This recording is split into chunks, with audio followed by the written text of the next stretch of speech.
we are praying the wrong way. When we pray today, we're praying the wrong way. The way we pray today is not the way it's not the way that the Most High wants us to pray. We've been praying the wrong way, and that is not a good thing, because the way we pray today is the way we've been taught in Christianity. Well, by the time we finish this, and we're going to make it quick, I want to keep it very brief, and I wouldn't focus on something that you know already. I will try to, like I did yesterday, I will try to focus on the ones that you may not know. Things that you most likely don't know is what I'm going to focus on. So, the way we pray as Christians is not the way that we are supposed to pray. The way we pray as Christians, like sitting down while we pray, and just praying anyhow, that's not how we're supposed to pray. So by the time we finish this today, you are going to see from the scriptures the way the Most High wants us to pray. There's a particular way that our Heavenly Father wants us to pray. And unfortunately, we are no longer praying like that, unfortunately. And that is what this is all about right now, for you to see the way that our Heavenly Father actually wanted us to pray. So first, let's go to the book of Deuteronomy. We're going to start from the book of the law to look at how to pray. Let's go to Deuteronomy chapter 18 from verse 15. Deuteronomy chapter 18 from verse 15. Deuteronomy chapter 18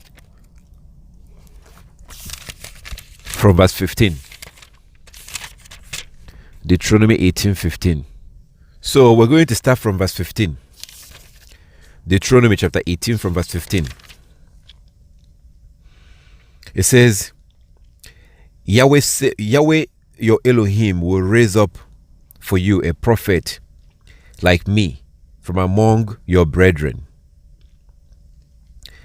This is Moses talking to the Israelite. Deuteronomy chapter 18 from verse 15. Yahweh your Elohim will raise up a prophet. Will raise up for you a prophet like me from among your own people. You shall heed such a prophet. You shall listen to such a prophet. Verse 16. This is what you requested of Yahweh your Elohim at Horeb on the day of the assembly, when you said, if I hear the voice of Yahweh Elohim anymore, or even see this great fire, I will die. Verse 17. Then Yahweh replied to me, they are right in what they have said. Verse 18. Deuteronomy chapter 18 verse 18. I will raise up for them a prophet like you from among their own people. I will put my words in his mouth, in the mouth of the prophet, who shall speak to them everything that I command him. Verse 19. Deuteronomy chapter 18:19. Anyone who does not heed the voice, or who does not heed the words of that prophet shall speak in my name, I will hold accountable. So the Most High is saying that he's going to send somebody to us. He's going to send somebody to the Israelite, and that he's going to put his words in the mouth of that person that he will send. He will put his words in their mouth, and everything that they command us, we must do. So without wasting any time or any of that, I'm going to go ahead and tell you straightforward, that was talking about Christ. So that was talking about Christ. That's who this is talking about here. Okay? And as you can see in John chapter 17, in John 17, let's go to the book of John chapter 17. Let's look at that real quick. I want to keep this very simple, and I want to show you from the Bible the way we are supposed to pray. There's a particular way that our Heavenly Father wants us to pray, and the way we pray right now in the world is not the way that the Most High wants us to pray. There's a particular way that our God wants us to pray, and that is exactly what we're going to see today. And it will be very brief. Let's look at John chapter 17. So John 17, the book of John chapter 17, this is what Christ said. Look at John chapter 17 from verse 6. Actually, let's start from verse 1. John chapter 17 from verse 1. John 17 from verse 1. After Yeshua, Christ, had spoken these words, he looked up to heaven and said, Father, the hour has come. Glorify your Son, so that the Son may glorify you. Verse 2. Since you have given him authority over all people, to give eternal life to all whom you have given him. Verse 3. And this eternal life, that they may know you. And this is the eternal life, that they may know you. That they may know that. Verse 3.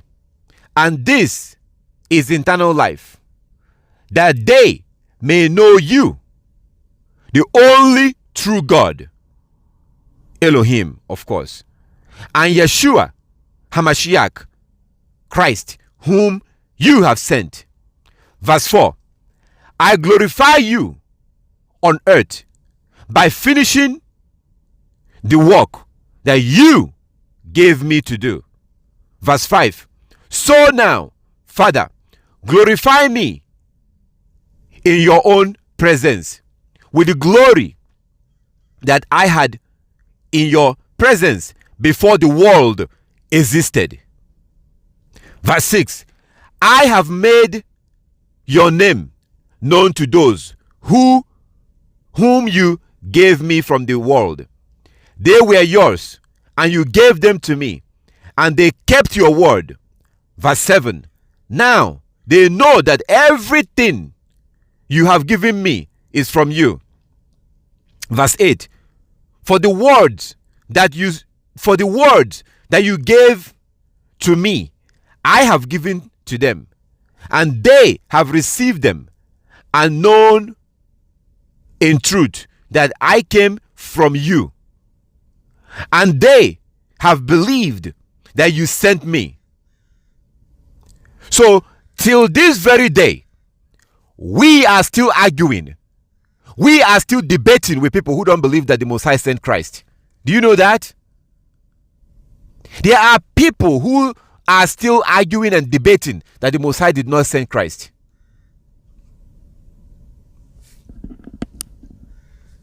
So the reason why I brought you to this chapter of John 17,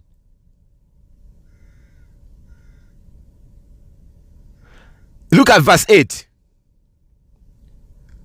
Remember that we read Deuteronomy. We read the book of Deuteronomy, chapter 18, from verse 15 to 19.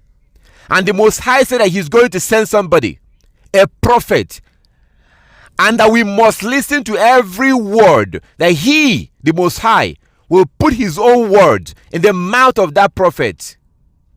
The Most High said that he will put his words in his mouth.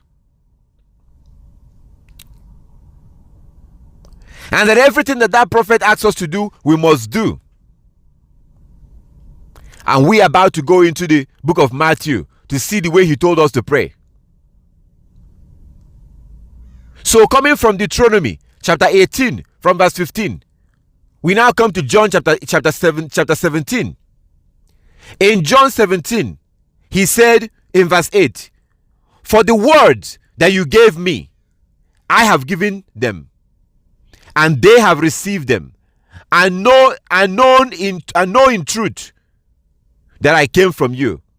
So the words that Christ spoke are things that he got from the Most High.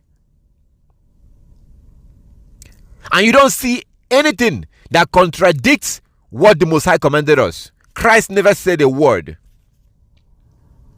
that contradicted what the Most High gave us through Moses.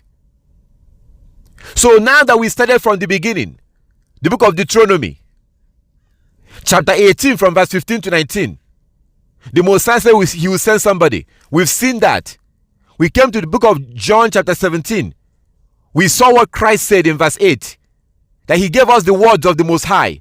Let's go to the book of Matthew chapter 6 to now see the way we're supposed to pray. Because the way that we've been praying is wrong. We've been praying the wrong way. We have to pray the way that our Creator wants us to pray. There's a way that he wants us to pray. And that way is different from the way we pray in Christianity.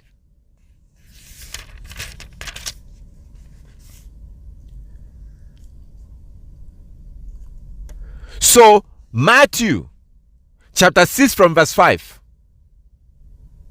This is the way that Christ taught us to pray.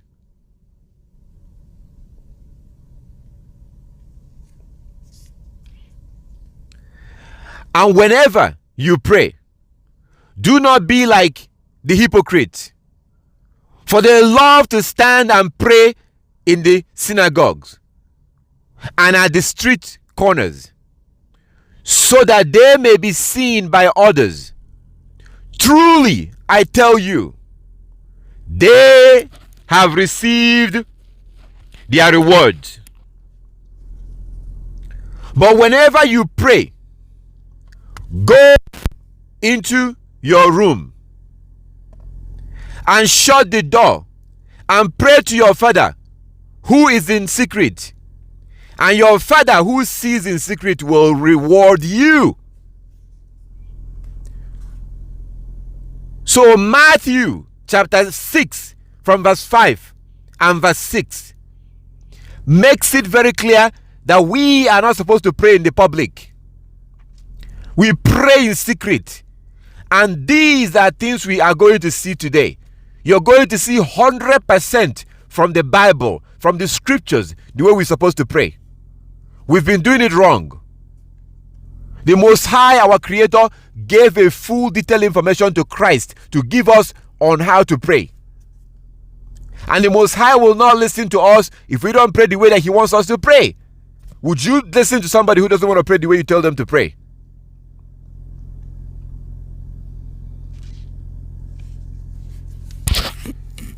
If the Most High did not tell us how to pray, then it doesn't matter. It absolutely doesn't matter. But because he told us how to pray, it does matter. We have to know the way he wants us to pray. Because our ancestors prayed that way. So, Matthew chapter 6, from verse 5, makes it clear that you shouldn't be praying in public. What do I mean by praying in public? Meaning that I should not be listening to you. I should not be able to hear you when you're praying. The only way I should hear you is if you and I are praying together.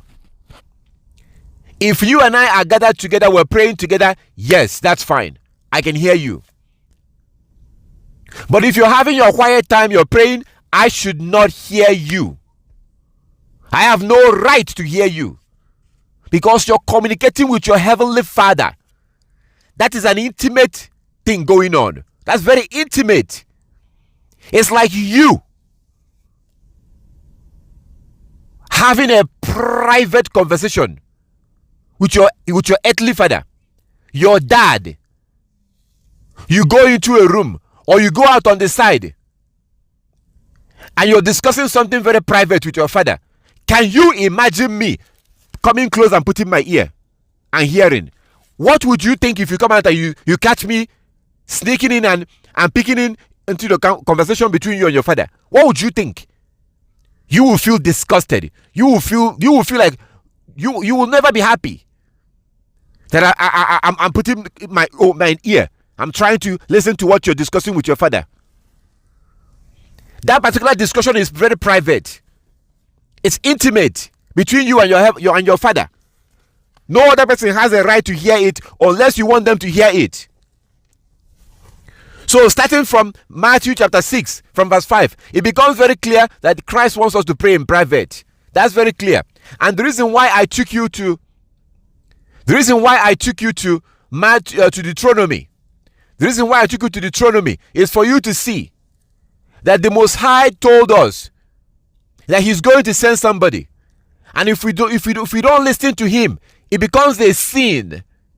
Do you understand? If you don't listen to Christ, if you disobey Christ, you're disobeying the Most High. If you disobey Christ, you disobey the Most High. So the way that Christ told us to pray is very, very important. Extremely important. It's very important that we pray that way. That's why I took you from the beginning to see what the Most High said. So what Christ told us about prayer, what Christ taught us about prayer is actually what the Most High wants us to know about prayer. The Most High God is sick and tired of our hypocritical prayer. Our hypocritical style of praying. Do you remember how you used to pray? Do you remember when you go to an event? When you go to a family event and they're about to eat and somebody is praying. They're saying a bunch of nonsense. They sit down while they are saying things. When we pray as Christians, we're trying to impress people. That is the truth.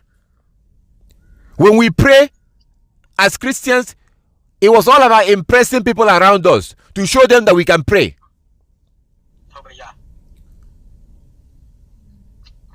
Yes, brother. I was gonna say, they say like, Heavenly Father, thank you for this food. We're about to eat. We're about to tear this pig feet and bacon and chitlins up. Please bless this food in your holy name. In Jesus' name I pray, man. Okay, we'll get to all that. But right now, we'll go through the scriptures, and then we will, we'll definitely. That's how we pray. That's the fact is that we pray in a hypocritical way, and we never even thought that it was wrong. We just prayed the way we prayed. We never thought it was wrong. So the whole purpose of this particular, what we're doing right now, is to see from the Bible the way we're supposed to pray. That's what we're doing right now, to see exactly. Because I don't care how we used to pray. I don't care about that. My life right now is, what does the Most High want me to do? What is His will? And like as I said before, if the Most High did not tell us how to pray, it wouldn't matter. We can pray however we want. But the fact is that the Most High told us to pray in a certain way. And that is what we are going to see today. And we're beginning to see it. I will show you places in the scripture where you see the way our ancestors prayed.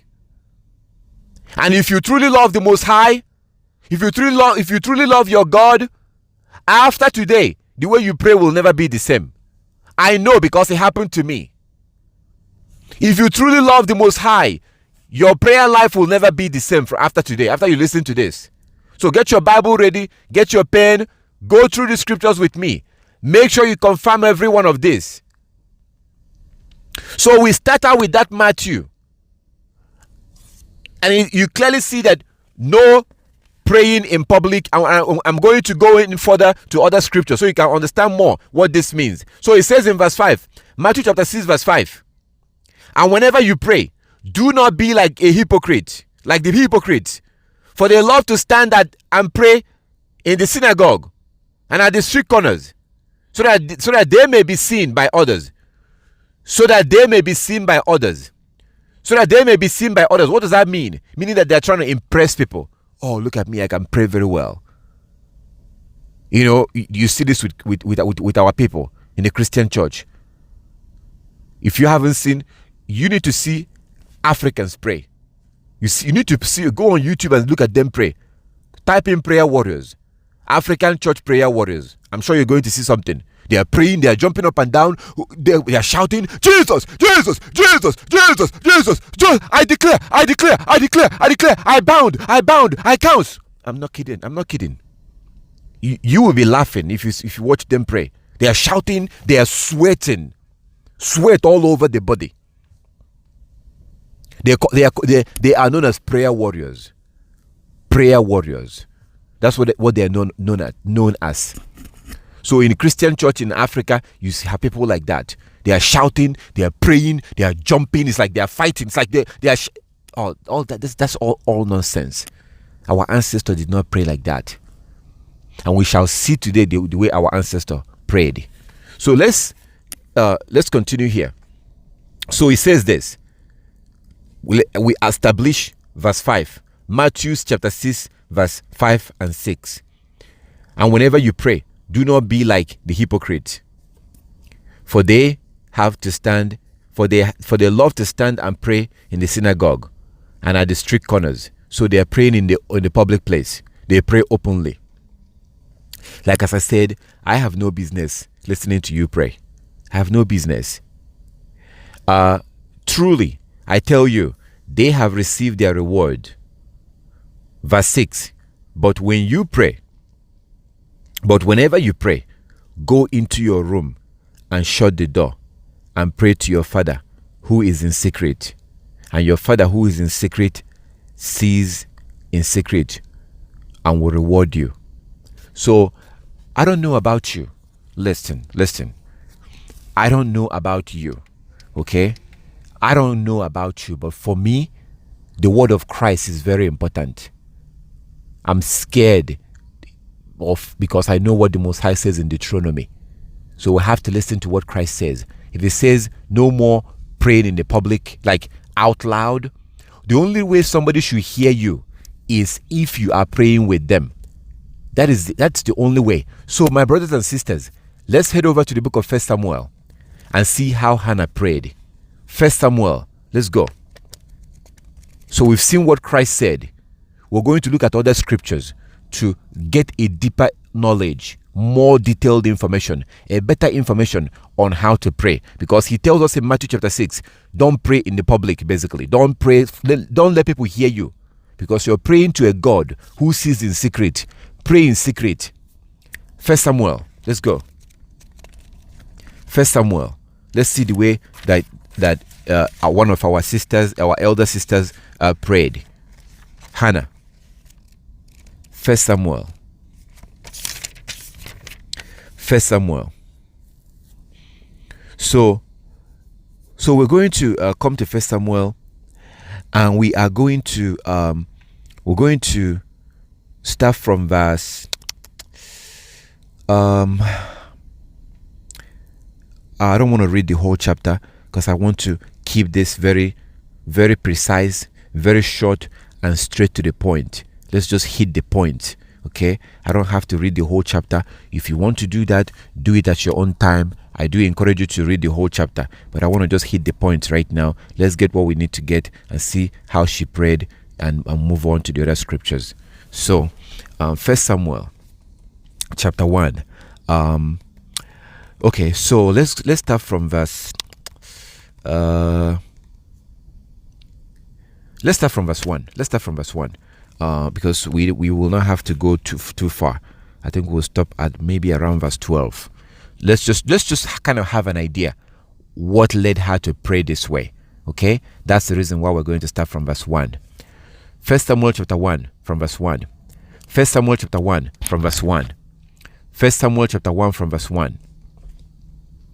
There was a certain man of Ramatian, a Zephonite from the hill country of Ephraim, whose name was Elkanah, son of Jeroham, son of Elihu, son of Tohu, son of Zoph, an Ephraimite.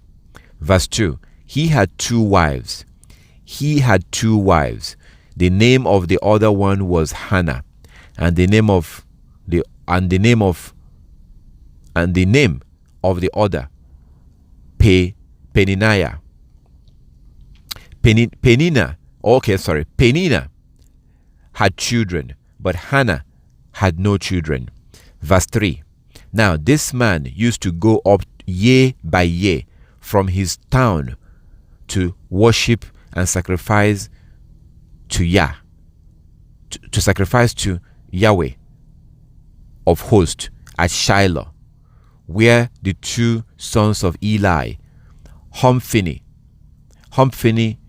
and Phinehas, were priests of Yah. Verse 4. On the day when Elkanah sacrificed, he will give portions to his wife Peninnah and to all her sons and daughters, but to Hannah he gave a double portion. That was what I was telling you earlier. So usually when a man divide things between his children and his wife, his first son gets a double portion. If I have 2 wives and they have kids, my first son gets double portion. So this man, even though Hannah had no children, the other wife is the one that have children. The other wife was the one that have children. Hannah, this man will still give her double portion, even though she has 0 children. So he was trying to make her to understand, you don't have children, but that's fine with me. I will still treat you like you have children. Actually, I will treat you like you're the one that produced my first son. And he was doing this out of love, just to let her know that I'm not worried that much about this. Verse 5. 1 Samuel chapter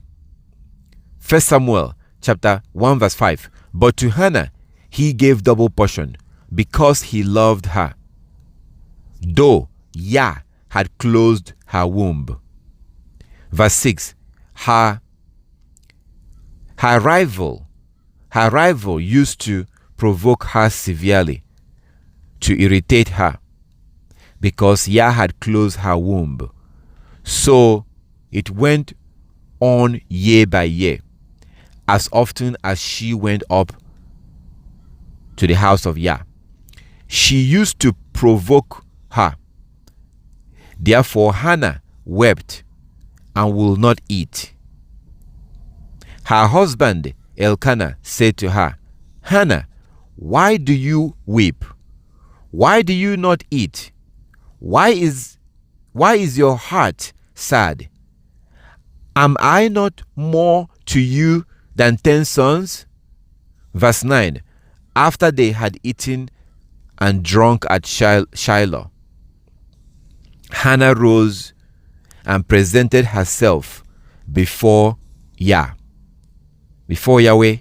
Now Eli the priest was sitting on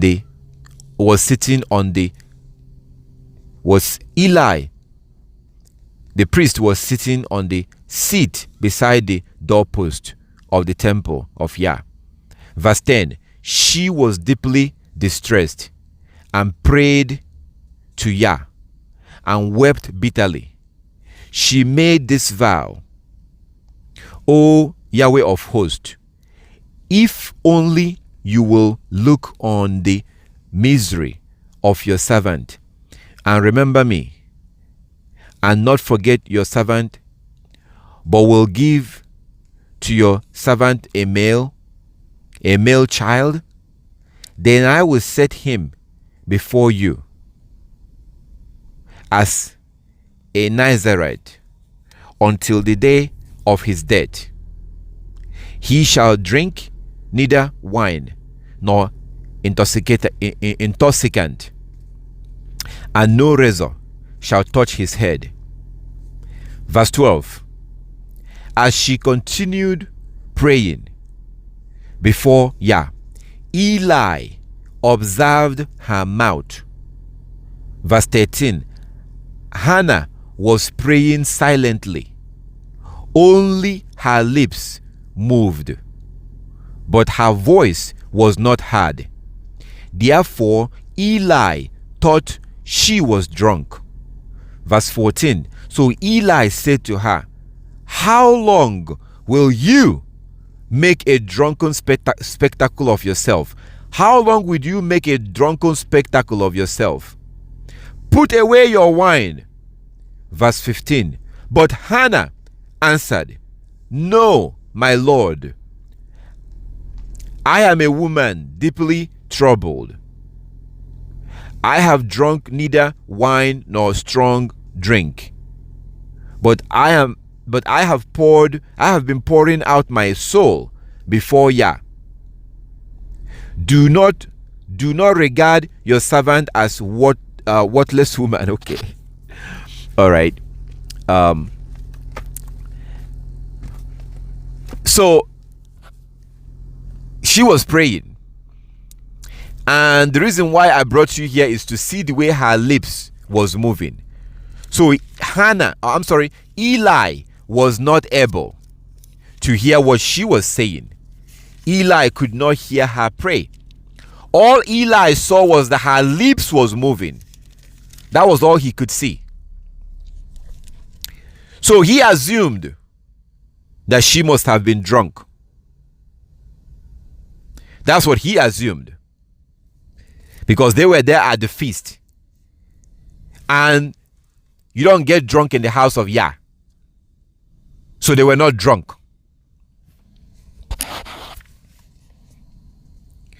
So if you look at 1 Samuel chapter 1 from verse 12, and it came to pass, as she continued praying before Yah, that Eli marked her mouth. Verse 13, now Hannah, she spake in her heart, and only her lips moved, but her voice was not heard. Therefore Eli thought she had been drunken. Verse 14, and Eli said unto her, how long wilt thou be drunken? Put away thy wine from thee. Verse 15, and Hannah answered and said, my Lord, I am a woman of sorrowful spirit. I have drunk neither wine nor strong drink,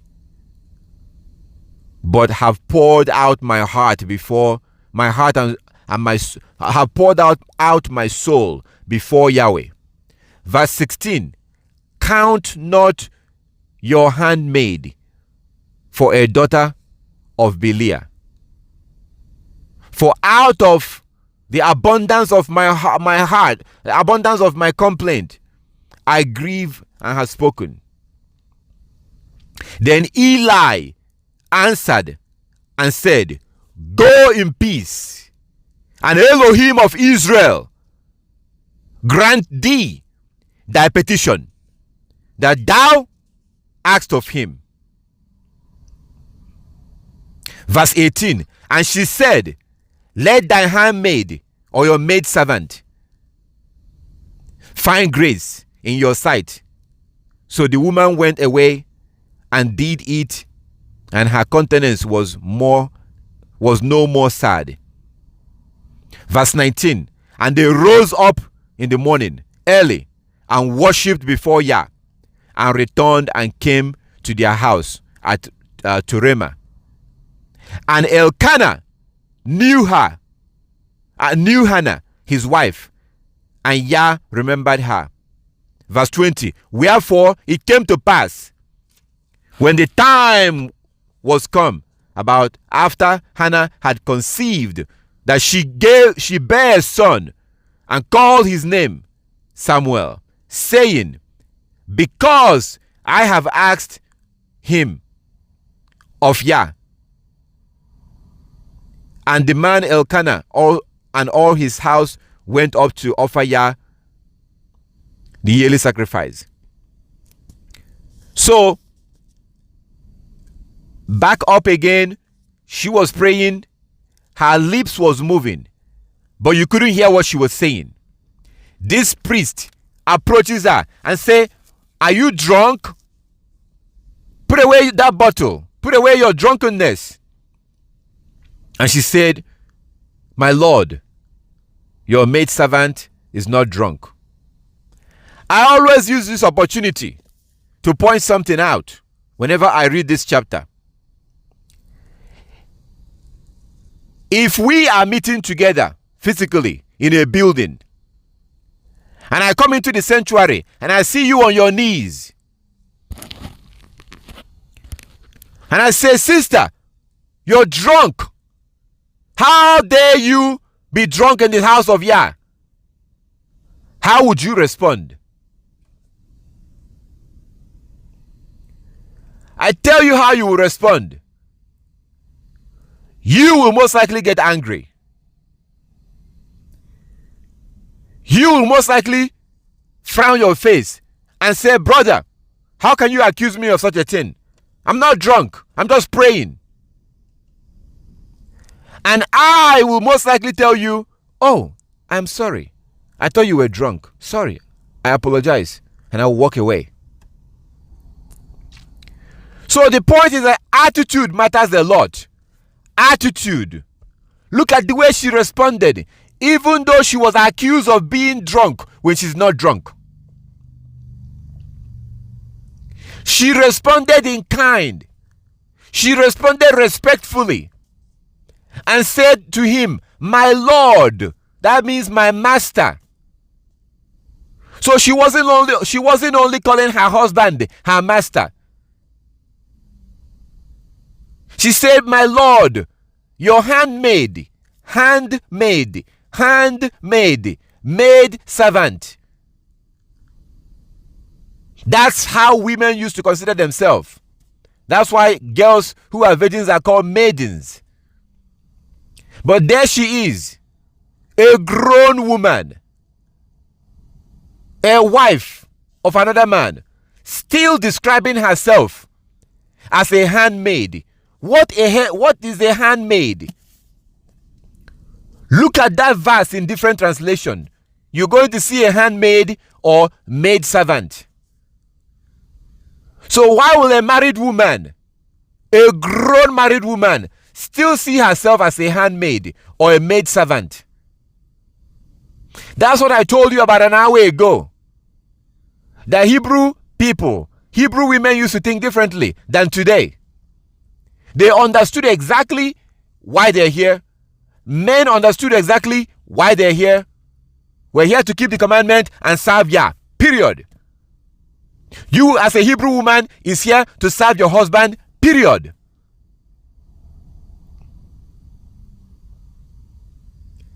So look at the way she responded. If she had an attitude, Eli would have apologized to her and walked away. But because she responded in a respectful way, even though she was accused of being drunk, she did not get upset. She did not get upset. She was still apologetic. I'm not drunk. It's just I'm speaking based on how it is in my heart. She was very respectful, which in turn caused him to pray for her. As soon as he prayed for her, she became pregnant. The question I asked you the other day, let's be honest. I asked you some days ago. My question was, how come all these years this woman has been praying? How come the Most High did not answer her? But as soon as Eli prayed for her, the Most High answered her. Think about that.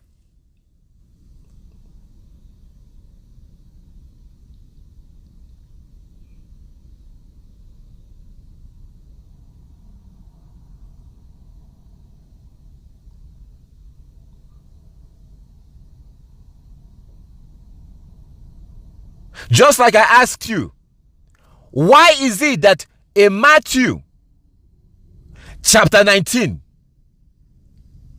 verse 16 and 17, Matthew 19, 16 and 17, why is it that when that man asked for salvation, Christ said, keep the commandment?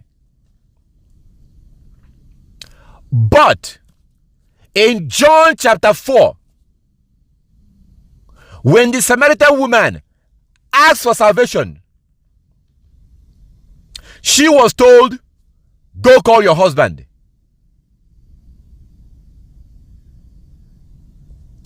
This man and this woman was asking for the exact same thing. One of them was told, keep the commandment. The other one was told, go call your husband.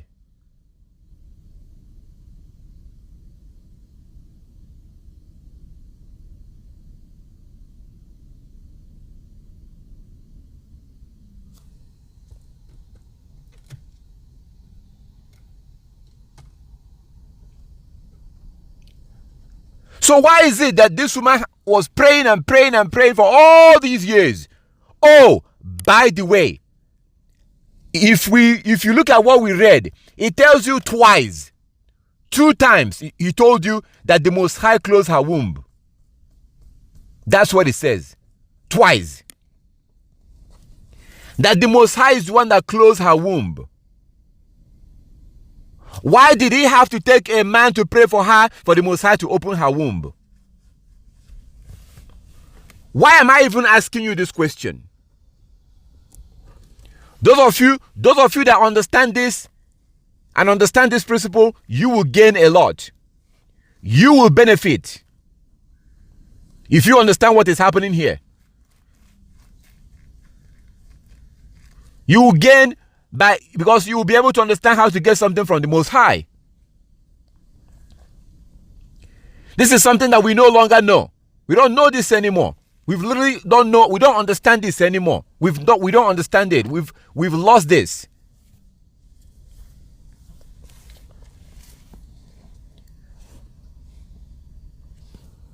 So you do need to be represented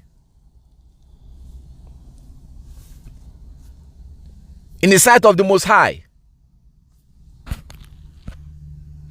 I cannot go approach the Most High by myself.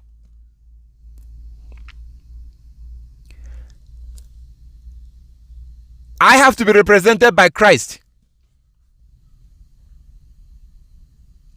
If you're a woman, you cannot approach the Most High by yourself.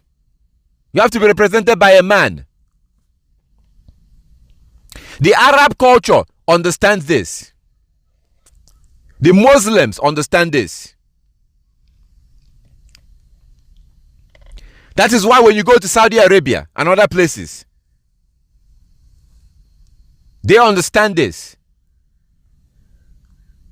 Or they have an idea of something similar. This doesn't mean that you must live in a house with a man. Because I don't want you to misunderstand this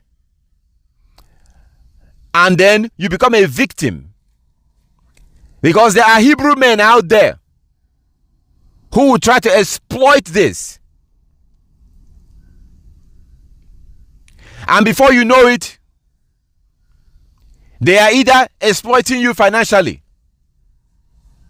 or they are exploiting you sexually. Because you're thinking that, oh, I'm in trouble. I can't be by myself. I have to have a man.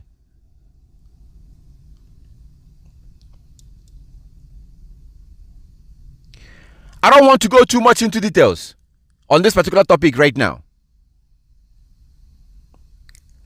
But I always try to clarify. So if you are in a congregation, the truth of the matter is that you need a man to represent you. So the Most High does not play around. The Most High will never change his order just because we don't know about it, or because we don't care, or because it doesn't matter to us. His principle remains his principle, whether we accept it or not.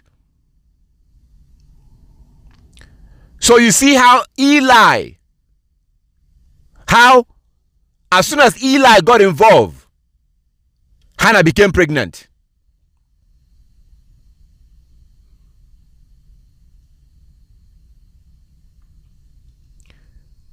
So you need a spiritual, you need a man spiritually, in the sense of spiritually. This has nothing to do with sex.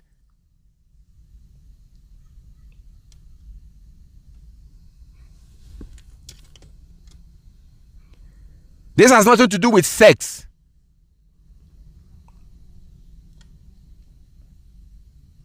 When Christ was on the cross, John chapter 19. John chapter 19. Christ was on the cross. He told his mother to go to one of his disciples.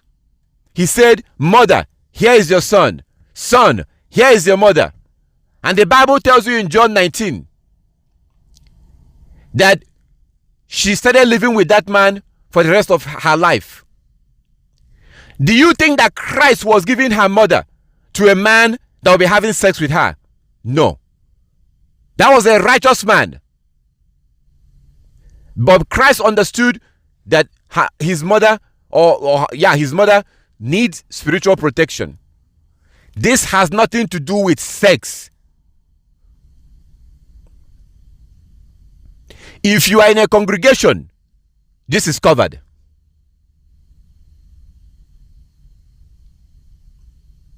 If you are part of a congregation, this has been taken care of. Because we, Hebrew men, are so wicked in these last days. We are so evil that some of us will begin to exploit this. Oh, sister, you need a covering. You need a covering. So let me be your covering. And before you know it, he moves in with you. He starts living with you. The next thing, he's right on top of you. So now you've fallen from fry pan to fire.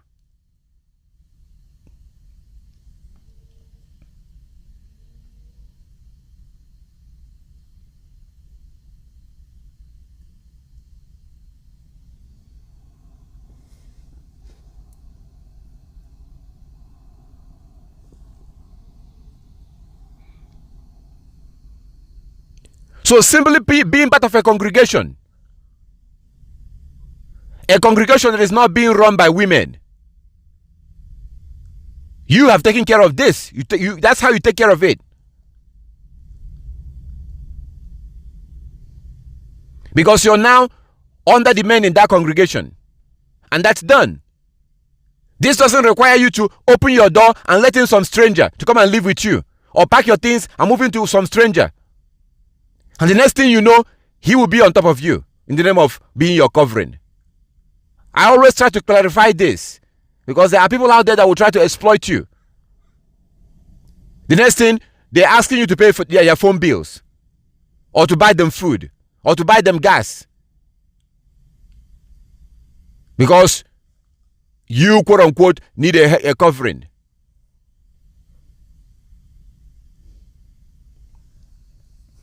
So, in your desire to solve one problem, you create a huge problem for yourself, which is sexual sin.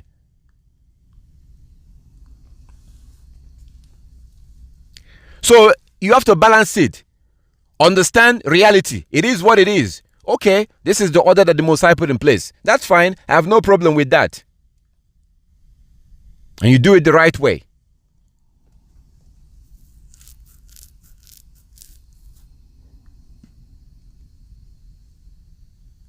So now you begin to understand. Again, I'm not going to go too deep into this right now. We can go deal with it some other time. I want to stick to the prayer. So she was praying and her lips was moving, but he couldn't hear her voice. He could not hear her voice. The reason why I brought you to 1 Samuel is because this is what Christ was telling us in Matthew chapter 6. Matthew chapter 6, verse 5 and 6. Matthew 6, verse 5 and 6. He said, don't pray in public. Pray in secret. Because your Father who is in secret knows exactly what you want. And he will take care of you. So that's Matthew chapter 6, verse 5 and 6. Then we came to 1 Samuel chapter 1 to see the way that Hannah was praying. Eli could not hear her voice, and yet the Messiah answered her prayer, right? Eli didn't understand what she was saying because only her lips was moving. And she made a promise to the Most High while her lips was moving. So she prayed in her heart. And the Most High still heard her and answered the prayer. After Eli became her advocate. And Eli prayed on her behalf.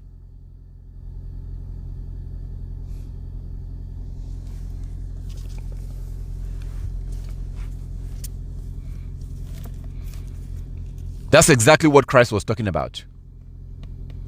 The only reason why I will ever allow you to hear me pray is if I'm praying with you. When we gather together, we're praying. I would never let you hear me. I don't let people hear me pray. Why should I let you hear me pray? Why? I'm communicating with my Heavenly Father. That's something intimate. That is something intimate. So we see clearly in the scripture. Christ said it in Matthew 6, verse 5 and 6. Matthew 6, verse 5 and 6. He said it. Pray in secret. Pray in private. It's very clear. Then we come to 1 Samuel chapter 1. We see it being done. And we're done with that part. Now you see, you're supposed to pray in private. Nobody should hear you. I think that case is closed. So let's move on to some other ways that our ancestors used to pray. Let's look at other ways. And we're almost done with this. I don't want this to be too long. I want it to be very simple. So if the next time you're praying and somebody is listening to you, you're doing it wrong. You're actually disobeying the Most High.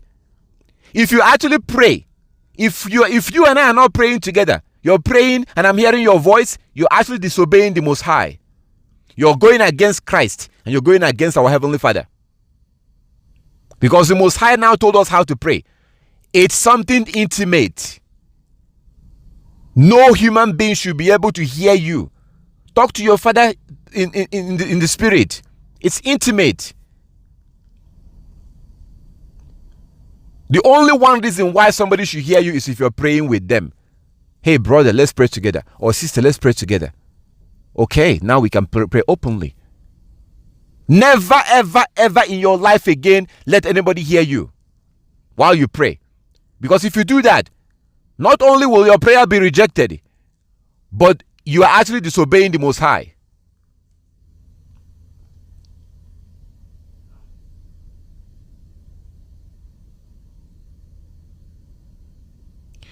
Let's go to, while we're still in this topic, on this style of praying, private praying. Let me call it private praying.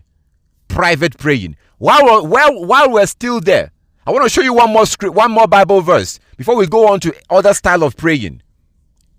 There's other ways we're supposed to pray. Things we're supposed to do when we pray. Before we go there, I want to show you something else, and that will be Ephesians chapter 6:18. Let's do that. Ephesians chapter 6 verse 18. Ephesians chapter 6:18. Oh, wait a minute. This is interesting. So, Matthew chapter 6. And then now Ephesians chapter 6. I never even thought about that. Matthew chapter 6. Ephesians chapter 6. That's interesting. And we're also going to go to 2 Chronicles chapter 6. And then we'll go to Daniel chapter 6. Wow. 6. Interesting. Let's go.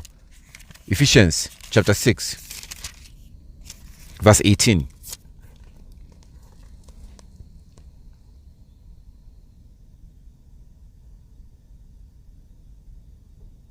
Let's start from verse 13. Wherefore, take unto you the whole armor of Elohim. Actually, let's start from verse 10. Let's go up to verse 10. So that in that way we can, this is a beautiful place. This is what Paul was saying here. Basically, let's just do it from verse 10. Before we get down to verse 18. Verse 18 is the reason why we came here. But let's start from verse 10. Ephesians chapter 6 verse 10. Finally, my brethren, be strong in Yah and in his power and in the power of his might. Verse 11. Ephesians chapter 6 verse 11. Put on the whole armor of Elohim, that ye may be able to stand against the wiles of the devil. Verse 12. For we wrestle not against flesh and blood, but against principalities, against powers, against the rulers of the darkness of this world, against spiritual wickedness in high places. Verse 13, wherefore take unto you the whole armor of Elohim, that ye may be able to withstand in the evil day, and having done all, to stand. Verse 14, stand therefore, having your loins girded with the truth, and having on the breastplate of righteousness. Verse 15, and your feet shod with the preparation of the gospel of peace. Verse 16, above all, taking the shield of faith, wherewith ye shall be able to quench all the fury darts of the wicked. Verse 17, and take the helmet of salvation and the sword of the Spirit, which is the word of Elohim. Verse 18, praying always with all prayer and supplication in the Spirit, and watching thereunto with all your perseverance and supplication for all saints. So the reason why we came to this chapter is that in verse 18, Paul is encouraging the congregation, and Paul says to them, this is how you fight this fight. This is not a fight about flesh and blood, against the flesh and blood. This is spiritual warfare. And he gives you description. Your sword is the word of the Most High. He says in verse 18, praying always. Ephesians chapter 6:18. Ephesians chapter 6:18. Ephesians chapter 6:18. Praying always with all prayers and supplication in the Spirit. Praying always in the Spirit. Praying always in the Spirit. Praying always in the Spirit. Praying always. So we saw what Yeshua HaMashiach, our beloved Savior, told us in Matthew chapter 6, verse 5 and 6. Matthew chapter 6, verse 5 and 6. He says, don't pray out in the public. Don't pray in the street corners. Don't pray in the temple. Don't pray out loud like that. When you pray, pray in secret. Pray in private. We went to the book of 1 Samuel. We went to 1 Samuel chapter 1, and we saw that Hannah was praying in private. We saw that. Now we come to Ephesians chapter 6, verse 18. Paul was encouraging them.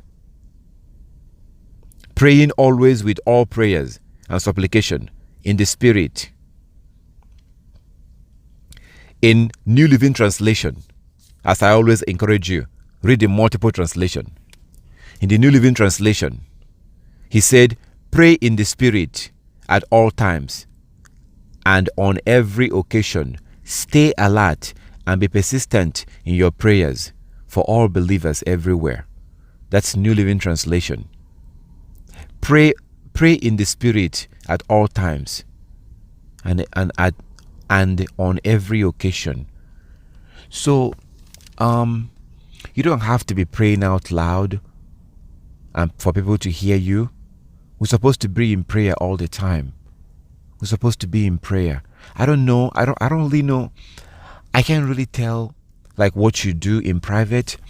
I don't know what you do, but for me personally, a lot of the times, you're thinking. I'm thinking within myself. I have thoughts. I'm thinking. So sometimes I'm thanking the Most High. I'm grateful. I'm thankful. So even maybe I'm driving. Maybe I'm standing in a line somewhere. At certain points in a day, sometime in a day, sometimes maybe I'm taking shower. Maybe I just woke up. You find yourself at some period of time praying. That is praying in the Spirit. This is just you. It's just you by yourself, just thinking in your heart.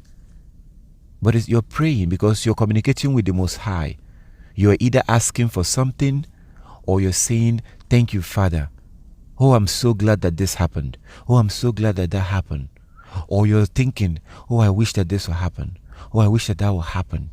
That is prayer. You're praying in the Spirit.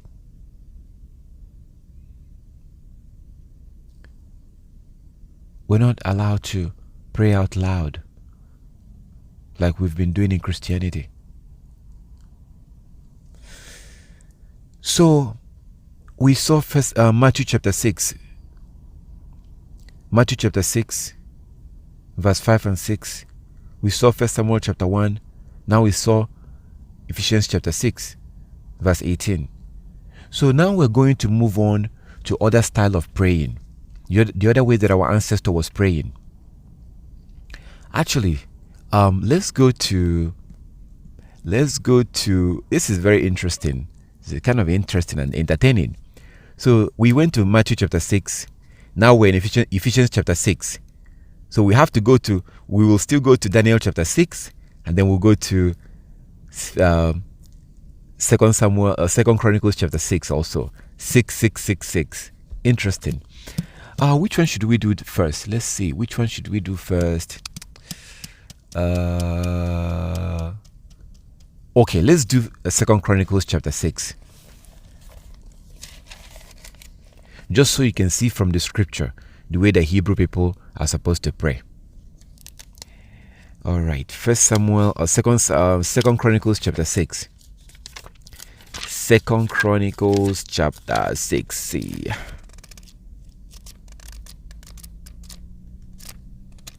Second Chronicles chapter 6. Second Chronicles chapter 6.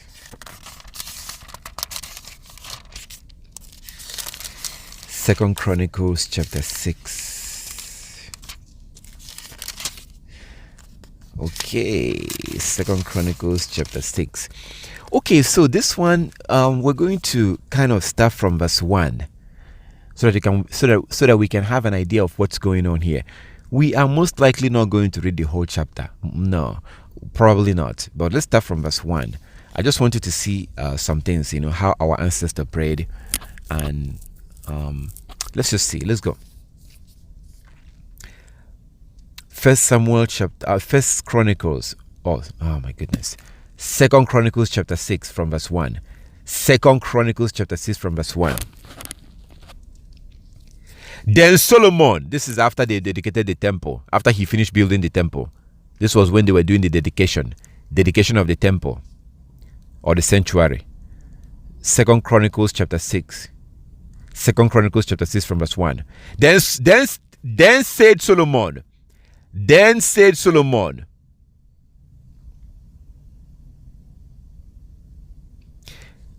Yahweh had said that he will dwell in the thick darkness. But I have built an house. I have built an house of inhabitation for thee, and a place for your dwelling forever. Verse 3. And the king turned his face and blessed the whole congregation of Israel. And all the congregation of Israel stood. The king of Israel, King Solomon, began to pray. He turned to the congregation and he blessed them. May Yah bless you all. He blessed them. And they stood up. Everybody stood up. Verse 4. Second Chronicles chapter 6 verse 4. And he said, Blessed be Yahweh Elohim of Israel, who had with his hands fulfilled that which he spake with his mouth to my father David, saying, Since the day that I brought forth my people out of the land of Egypt, I chose no city among all the tribes of Israel to build an house in. that my name might be there. Neither chose I any man to be a ruler over my people Israel. Verse 6. 2 Chronicles chapter 6 verse 6. 2 Chronicles chapter 6 verse 6. But I have chosen Jerusalem, that my name might be there, and have chosen David to be over my people Israel. Verse 7. Now it was in the heart of David, my father, to build an house for the name of Yahweh, Elohim of Israel. Verse 8.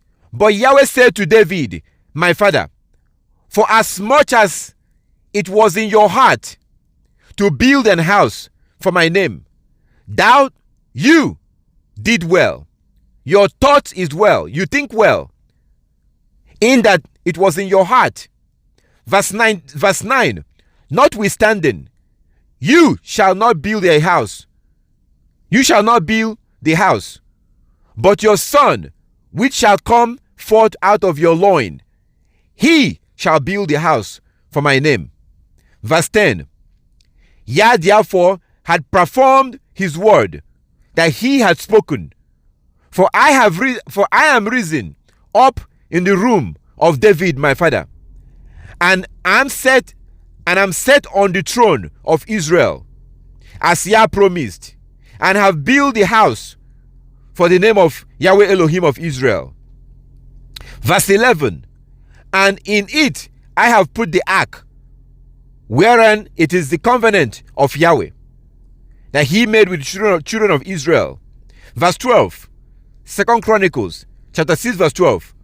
And he stood before the altar of Yahweh in the presence of all the congregation of Israel.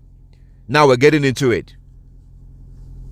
Now we're about to get into it right now, my brothers and sisters. We're about to see how he prayed. That's the reason why we came here right now. Okay?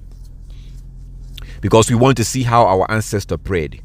So we're about to see how Solomon prayed. So let's get into it. That's verse 12. So watch this. Just watch carefully. Read and see for yourself. So he now did this. He now began to pray. From verse 12. 2 Chronicles chapter 6 verse 12. And he stood before the altar of Yah in the presence of all the congregation of Israel, and spread forth his hand. He spread forth his hand. He spread forth his hand. He spread it out.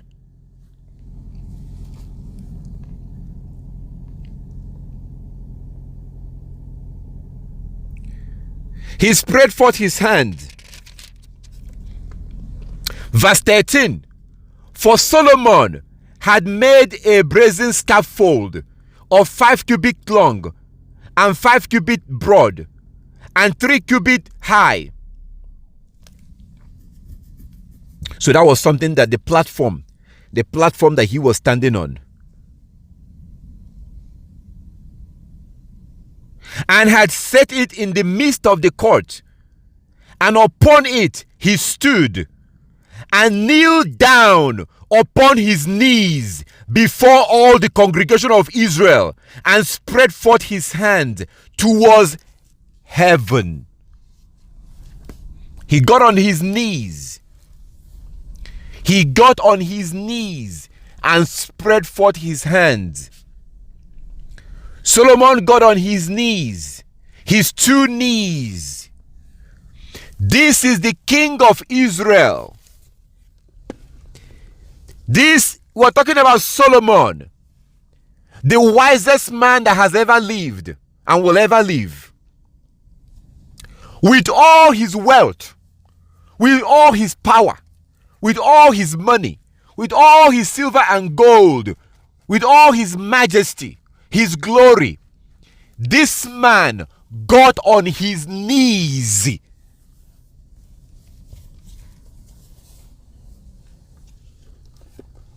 He got on his knees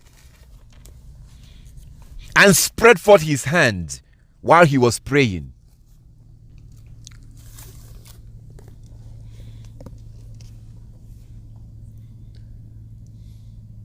Verse 14. And said, O Yahweh Elohim of Israel, there is no Elohim like thee in heaven, nor in the earth, which keepeth covenant, and showeth mercy unto thy servant, that walk before thee with all their heart. Verse 15. Thou which had kept with thy servant David, my father, that which thou had promised him, and spake it with thy mouth, and hast said, and fulfilled it with thy hand, as it is this day. Verse 16. Now therefore, O Yahweh Elohim of Israel, keep with your servant David, my father, that which thou had promised him, saying, there shall not fail thee a man in my sight to sit upon the throne of Israel. Yet, so that thy children take heed to your way, to walk in my law, as you have walked before me. So he is saying, he's praying. Let me read that from New Living Translation. David was saying, Solomon was praying. Solomon was praying here. Starting from verse 14 again. Verse 14. Actually, let me back up to start from verse.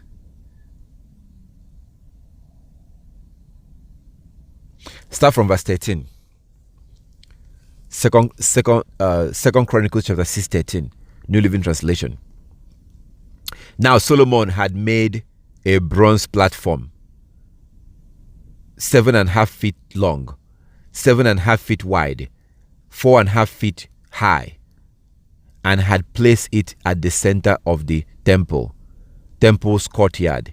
He stood on the platform, and then he knelt in front of the entire community of Israel and lifted up his hands towards heaven. Verse 14, he prayed, O Yahweh Elohim of Israel, there is no God like you in all heaven and earth. You keep your covenant and show unfailing love to all who walk before you in wholehearted devotion. Verse 15, you have kept your promise to your servant David, my father. You made that promise with your own mouth and with your own hand. You have fulfilled it today. Verse 16. And now, O Yahweh Elohim of Israel, carry out the additional promise you made to your servant David, my father. For you said to him, if your descendants guard their behavior and faithfully follow my law, as you have done, one of them will always sit on the throne of Israel. So this is a promise that the Most High made to David. The Most High made a promise to David. Second Chronicles chapter 6:18. Second Chronicles chapter 6, 16. Second Chronicles chapter 6:16. Second Chronicles chapter 6:16. And now, O Yahweh Elohim of Israel, carry out the additional promise you made to your servant David, my father. For you said to him, if your descendants guard their behavior and faithfully follow my law, as you have done, one of them will always sit on the throne of Israel. Verse 17. Now, O Yah, the Elohim of Israel, fulfill this promise to your servant David. Verse 18. Second Chronicles chapter 6:18. But will Elohim really live on earth among people? Why? Why even the highest heaven cannot contain you? how much less this temple? This temple I have built. Verse 19. Nevertheless, listen to my prayer and my plea, O Yahweh Elohim. Hear the cry and the prayer that your servant is making to you. Verse 20. May you watch over this temple day and night, this place where you have said you will put your name. May you always hear the prayers I make towards this place. May you hear the humble and honest request from me and your people Israel. When we pray towards this place, yes, hear us from heaven where you live. And when you hear, forgive. Verse 22. If someone wrongs another person and is required to make an oath of innocence in front of your altar at this temple, then hear from heaven and judge between your servant, the accuser, and the accused. Pay back the guilty as they deserve, and acquit the innocent because of their innocence.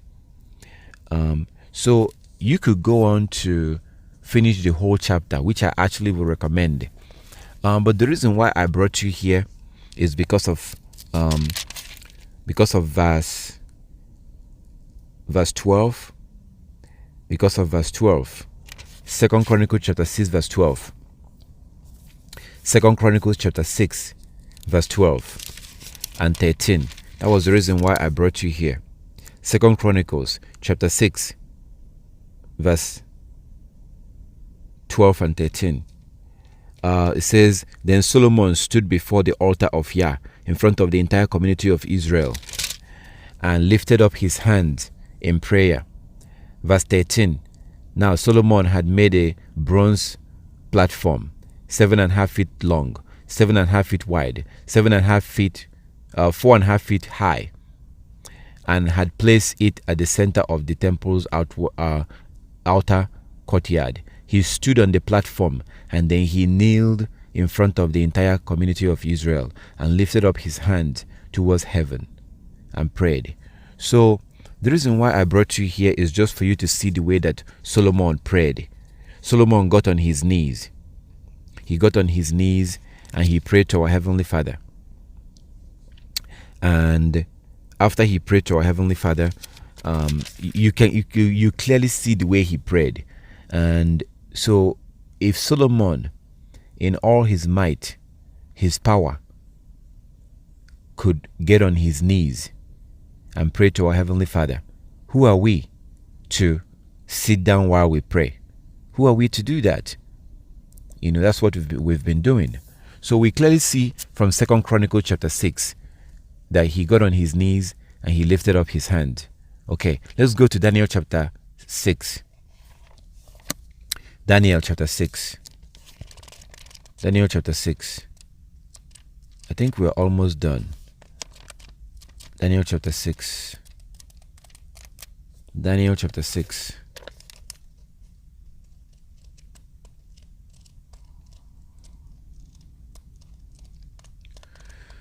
Book of Daniel chapter 6. Daniel chapter 6. Let's start from verse 6. From verse 1, sorry. Daniel chapter 6 from verse 1. Daniel chapter 6 from verse 1. Daniel chapter 6 from verse 1. Okay, so it says this. It pleased Darius, or Darius the Mede decided to divide the kingdom into 120 provinces, and he appointed high officers to rule over each province. Verse 2. The king also chose Daniel and 2 others as administrators to supervise the high officers and protect the king's interest. Verse 3. Daniel soon proved himself more capable than all the other administrators and high officers. Because of Daniel's great ability, the king made plans to place him over the entire empire. Verse 4. Then the other administrators and high officers began searching for some fault in the way Daniel was handling government affairs, or the king's affairs, but they couldn't find fault. They couldn't find anything to criticize or condemn. He was faithful always, responsible, and completely trustworthy. Verse 5. So they concluded, our only chance of finding ground for accusing Daniel will be in connection with the rules of his religion. That's not really his religion. That's verse 5. So, all right, let me back up a little bit. I'll start from verse 4, okay? It says from verse 4, then the president and princes sought to find occasion against Daniel concerning the kingdom, but they could not find none occasion nor fault. For as much as he was faithful, neither was there any error or fault found in him. Verse 5, then said the men, we shall not find any occasion against Daniel, except we find it against him concerning the law of his God. Concerning the law of his God.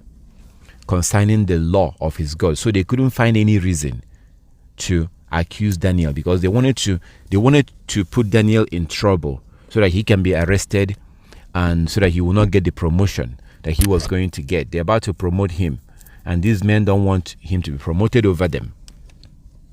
So they said that the only way we can trap him right now is to create a situation where he will find it difficult. We want to make it for him that he will find himself in a situation where he will have a choice to either disobey the law of his God or obey the law of his God. So that was basically the idea. Let's find something that we know that he's not going to agree to do. That was what they came up with. Verse 6. Then these president and princes assembled together to the king and said thou unto the king, King Darius, live forever. Verse 7. All the presidents of the kingdom and governors of the kingdom, the governors and the princes, the counselors and the captains have consulted together to establish a royal statute and to make firm decree that whosoever shall not ask petition of any god or human or man for 30 days, save thee, O king, he shall be cast into the dens of lion. Verse 8. Daniel chapter 6 verse 8. Daniel 6 verse 8.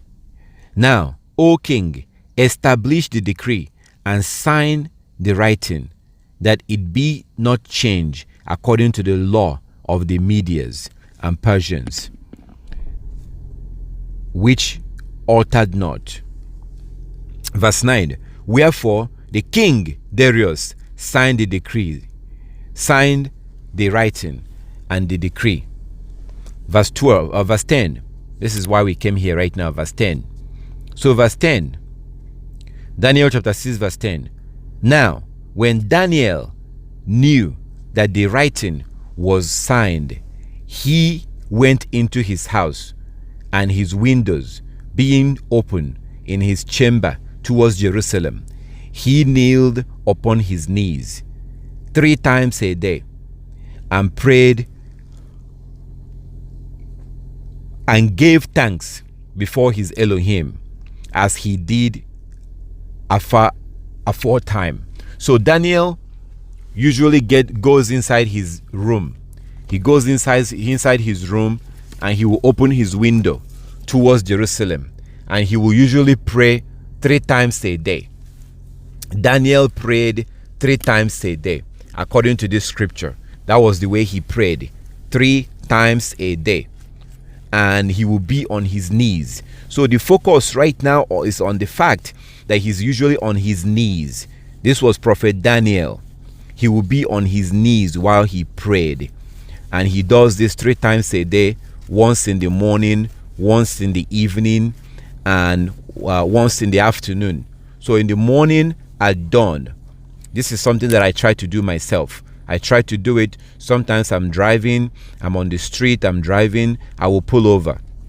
So I will pull over, and I will look for a private place. I look for a private place, I pull over, and I will get on my knees, and I will pray.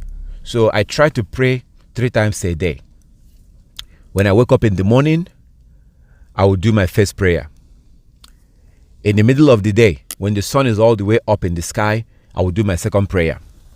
I try to do this 3 times a day. Then in the evening, when the sun is going down, I will do my third prayer. And this is done 3 times a day, 3 times in a day. That's what I do. And the reason why I begin to do it is because of what I see here in the scripture. Because of what I see with Daniel. That's what our ancestors was doing. They pray 3 times a day.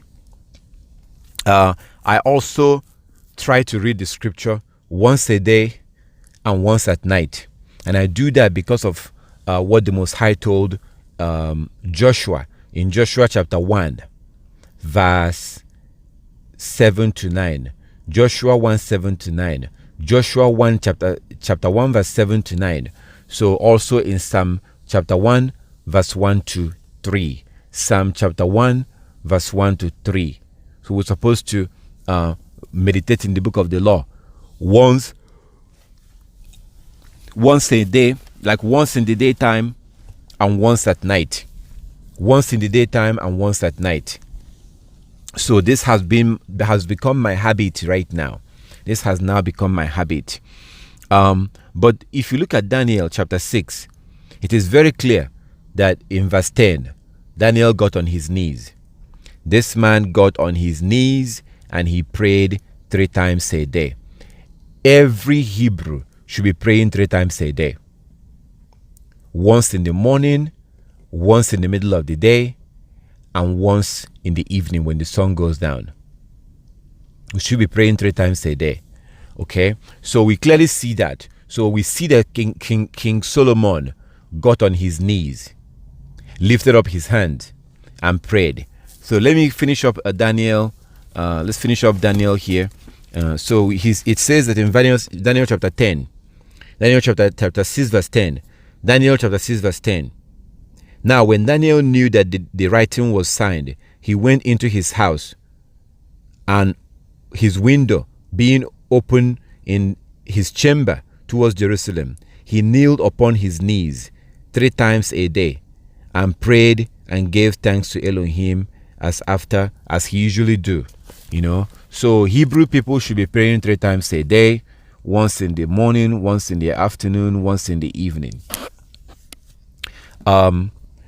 So we see that.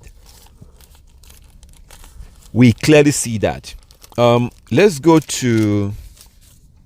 I think it's the right time to go to this one. Let's go to this one. We're almost done with this, and let's go to Matthew chapter 26. Matthew 26. Wow, this is interesting. So the first we went to Matthew chapter 6. Matthew chapter 6, we read verse 1, verse 5 and 6. Then we went to Ephesians, Hannah, the book of Hannah, the book of Samuel, 1 Samuel chapter 1. 1 Samuel chapter 1, and we read about Hannah in 1 Samuel chapter 1. Then we went to Ephesians chapter 6 verse 18. Ephesians chapter 6 verse 18. Then we came to 2 Chronicles chapter 6. 2 Chronicles chapter 6, and then now we came to Daniel chapter 6. Now we're about to go to Matthew chapter 26. Matthew 26, let's go.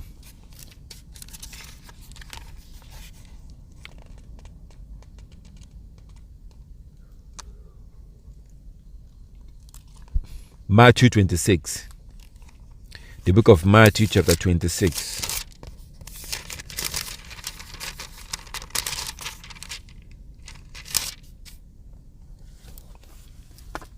Matthew chapter 26. So we're going to look at how Christ prayed. The way that our Savior, Yeshua HaMashiach, the way he prayed. That's what we're about to look at right now. All right, let's look at Matthew 26. Matthew 26. Matthew 26. We're not going to read the whole chapter. We are going to read some part. You can come back and read the whole chapter at your own time. So Matthew chapter 26, let's start from verse 36. There's so many 666 in everything we're reading here. A lot of 666. So we came to Matthew 26. We start from verse 36. We came from Daniel chapter 6. We read Ephesians chapter 6 verse 18. We went to Matthew chapter 6. 2 Chronicles chapter 6. Can you see it? There's a bunch of 666 in all the stuff we're reading. Okay, interesting. So we're about to look at the way that Christ prayed. Christ our Savior. There's a particular way that he prayed. So let's look at that. Matthew chapter 26 from verse 36.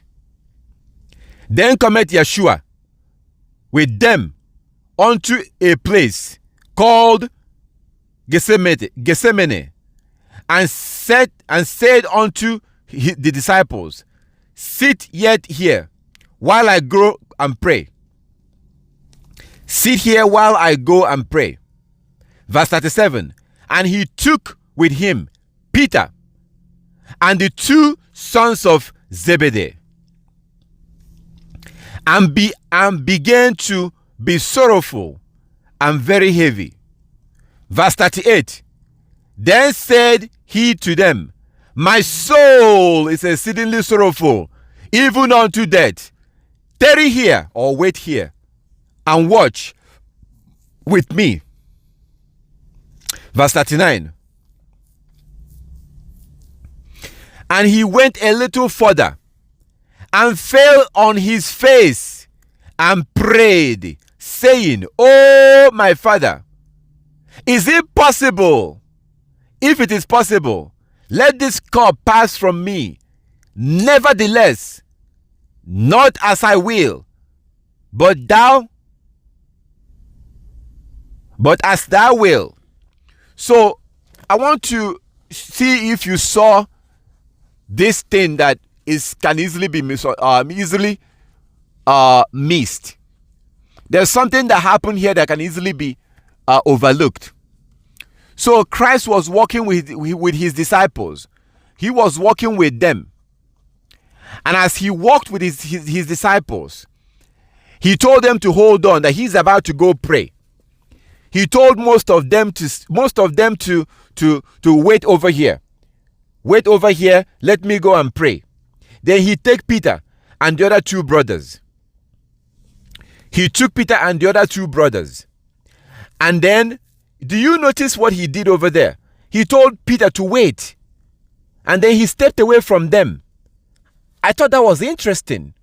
Because what I see here is that Christ did not want them to hear what he was saying. Please look at this and see for yourself. And that's in Matthew 26 from verse 37. I noticed that Christ was actually trying to prevent them from hearing his words. Check this out. Read it again. Just look at it. He was practicing what he told us to do. He was praying to our Heavenly Father in private. Now, just imagine this. So all this love, all this kindness, all this mercy that Christ had towards his disciples, and yet Christ did not allow them to hear his word while he was praying.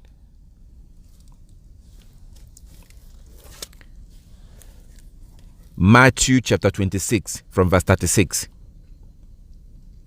Then Yeshua went with them to the olive grove called Gethsemane and said, "Sit here while I go over there to pray."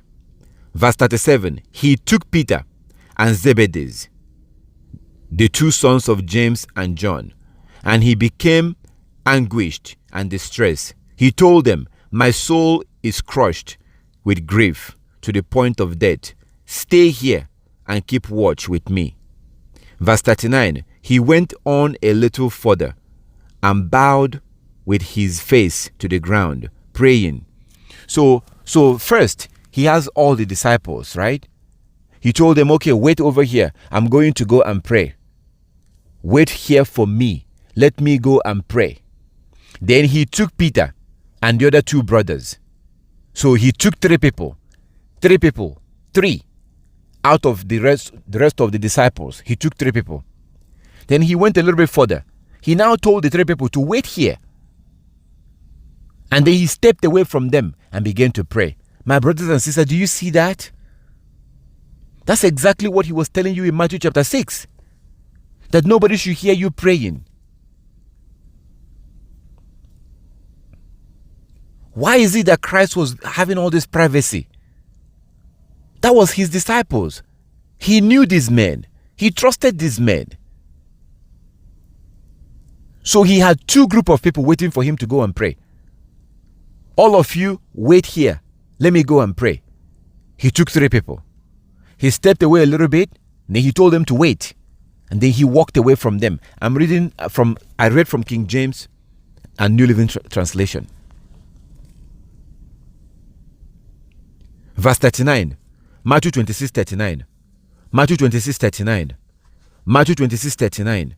And he went a little further and fell on his face and prayed, saying, "O my Father, if it is possible, let this cup pass from me. Nevertheless, not as I will, but as thou wilt." Do you see that privacy? It's very clear. I don't let people hear me pray. After I saw these things, after I saw Matthew chapter 6, it's an intimate thing. That is me communicating with my Heavenly Father. That's intimate. You don't need to see that. That's my business. Just like Hannah. Hannah was praying in her heart. 1 Samuel chapter 1. 1 Samuel chapter 1. Hannah prayed in her heart. That's very, very intimate. Very, very clear. This is very clear. There's no way we can look at this and continue to pray the way that we have been praying. This is Christ. And he wasn't walking around with strangers. These are men who have sold their soul to the things of the kingdom. Men who have sold their souls to the things of the kingdom. And yet, Christ still did not want to, for them to hear his prayer. So that is something that we must absolutely practice. I don't know about you. I don't know about you, my brothers, my sisters. I don't know about you, but for me, this is how I pray now. This is it for me. The only reason why I will ever let you hear me or see me pray is if I'm praying with you. I don't let people hear me. Why should you hear me? Why? Is that your business?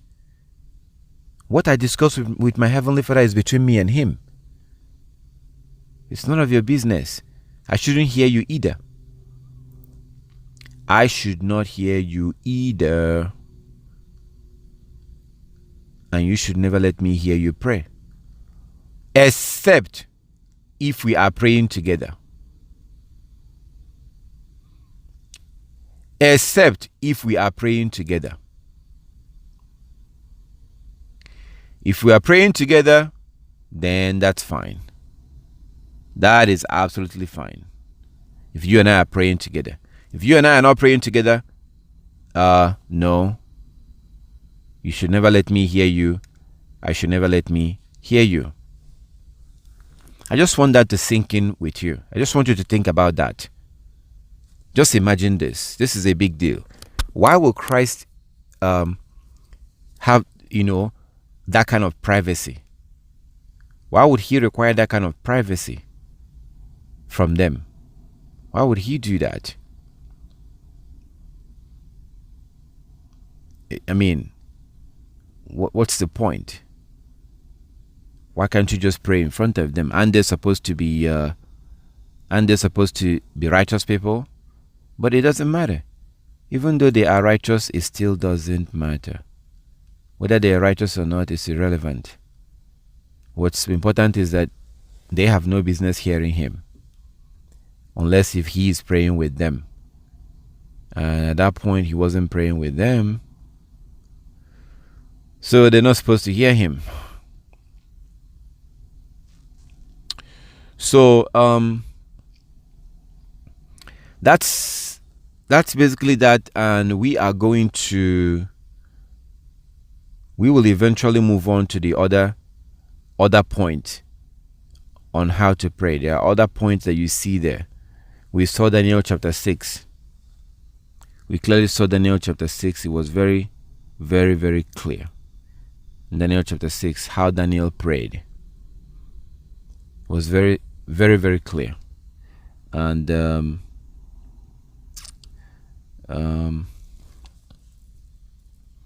so what I want to do is I want to do this right now. So Christ was bowing down. Let's read that again in Matthew chapter 26. It says in verse 39, Matthew 26:39, and he went a little further and fell on his face. He fell on his face. Fell on his face. That's King James. He fell on his face and prayed. In the New Living Translation, Matthew 26:39. Matthew 26:39. He went on a little further and bowed with his face to the ground. And bowed with his face to the ground. And bowed with his face to the ground. That's the same thing that Daniel did in Daniel chapter 6 verse 10. Daniel 6:10. Daniel 6:10. You saw in 2 Chronicles chapter 6, Solomon did the same thing. That Solomon got on his knees. He got on his knees and spread out his hands. We have no respect for our Heavenly Father. We don't respect the Most High. We don't fear the Most High. We sit in our dirty ass while we're praying to our Heavenly Father. We have no fear. We pray like the heathens. Oh Lord Jesus, I bless you. I bless you, Jesus. Oh Lord Jesus. Oh Lord Jesus.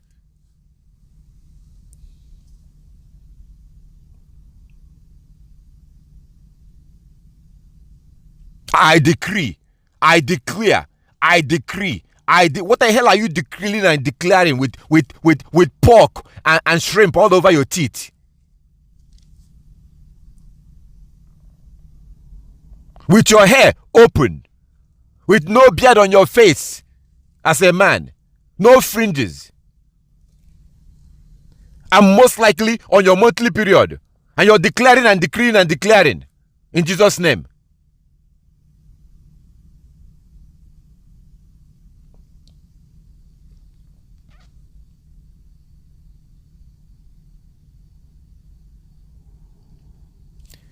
If Christianity is following Christ, shouldn't they be praying like this? Shouldn't they be wearing their fringes? Shouldn't they be getting on their knees? When was the last time you saw a Christian on their knees?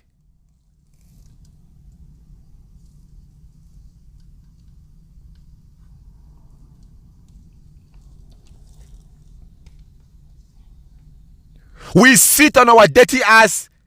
Oh Lord, I bow down, I love you, I bow down for you, I bow down, I love you, I bow down, I love you, I bow down. While you're standing up or while you're sitting down. You sit down and you're singing, oh Lord, I bow down and sit down, I bow down, I bow down.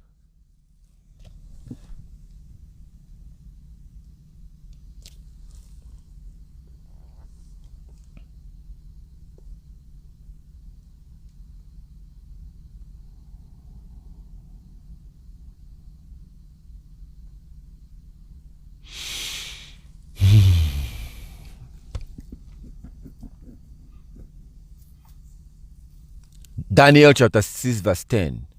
He was on his knees, facing Jerusalem. 2 Chronicles chapter 6. Solomon was on his knees. Matthew chapter 26. Christ was on his knees and bowed his face to the ground, just like the Muslims. Just like the Muslims. When is the last time you saw a pastor like that?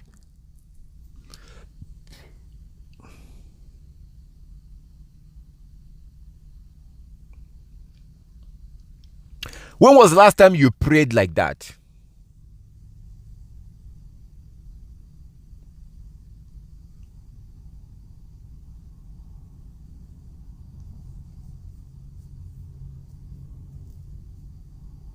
The last time I tried to bow down, last time I was on my knees was this morning. I did it last night. I did it this morning. I shouldn't be telling you because it's none of your business. Christ told me in Matthew chapter 6.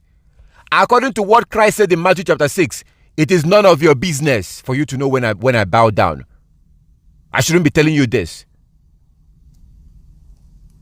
It's my business with my Heavenly Father. And I shouldn't know when you bow down and when you didn't bow down. How can you pray to the Most High God standing up or sitting down? How can you do that? I used to do that. But now I try to get on my knees.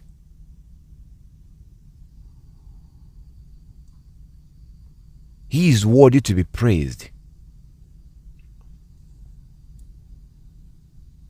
I am a nobody. I am nothing. Who am I today? Who cares about me? I'm a nobody. I am nothing.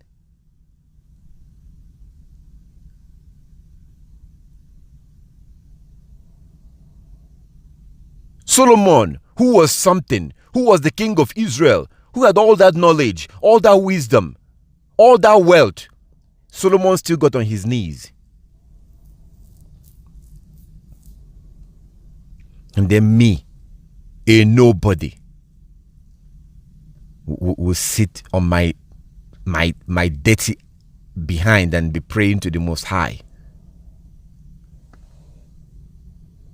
That shows that I have no fear.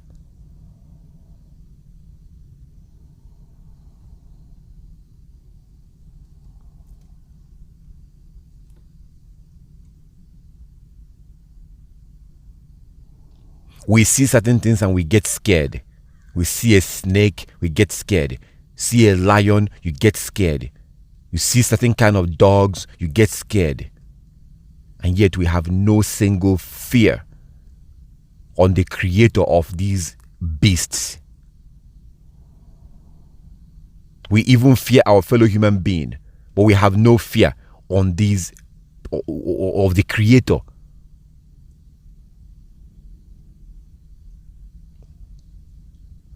Man. So when we pray, we bow down to our Heavenly Father. And you have to pray in private. In private. You also don't pray when you are unclean. You do not pray when you are unclean. No prayer when you are unclean. Don't do it. Don't do it. Don't do it.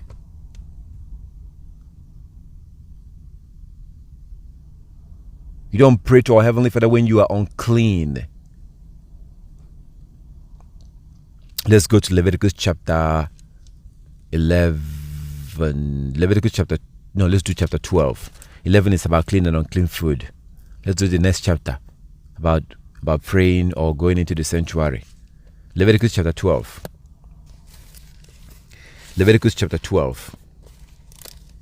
Leviticus chapter 12. Leviticus chapter 12. From verse 1. Leviticus chapter 12 from verse 1. And Yahweh spoke to Moshe, saying, Speak unto the children of Israel, saying, If a woman have conceived seed, and born a man child, then she shall be unclean 7 days, according to the days of the separation for her infinity, shall she be unclean. Verse 3.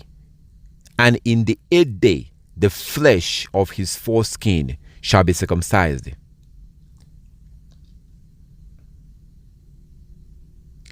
And she shall then continue in the blood of her purification 33 days. She shall not touch any hallowed thing, any holy thing, nor come into the sanctuary until the days of her purification be fulfilled. So when she's unclean, when you're unclean, you don't go into the house of Yah. And you don't touch anything that is holy. You don't go into the house of Yah and you don't touch anything that is holy. This is for men and women. Example for the men is 1 Samuel chapter 20. 1 Samuel chapter 20. 1 Samuel chapter 20. If you look at 1 Samuel chapter 20, you will see that when what's his name? When David, in 1 Samuel chapter 20, when David was hiding from Saul, on a new moon day, Saul sat down to eat, and Jonathan sat down. And the scripture says that Saul did not ask about David because he thought that David was unclean. He thought David was unclean. That was why he did not ask about David. But the second new moon day, on the second new moon day, he now asks about David. So that clearly shows you that in our culture, when a man is unclean, he doesn't participate in something that is holy. So when you see your monthly period, do not pray, please. Within that 7 days, please do not pray because you're unclean. If you are a man, when sperm comes out of your body, do not pray until evening, until you wash yourself. The Most High is holy. The Most High is holy. Our God is holy. This is not Christianity. This is a way of life. We're supposed to now live a life of holiness. Life of holiness. There's no way you can repent and continue to pray the same way. That is part of being born again. The old way of praying is gone. The old way of praying must be gone. The old way of praying must be gone. Don't pray when you are unclean spiritually. When you're on your monthly period or when sperm comes out of you. No prayer. The Most High is holy. The beautiful thing about this whole thing is that actually Yah made it easy for us. The Most High made it easy for us.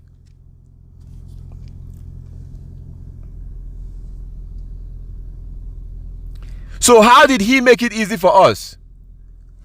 By telling us not to pray in public.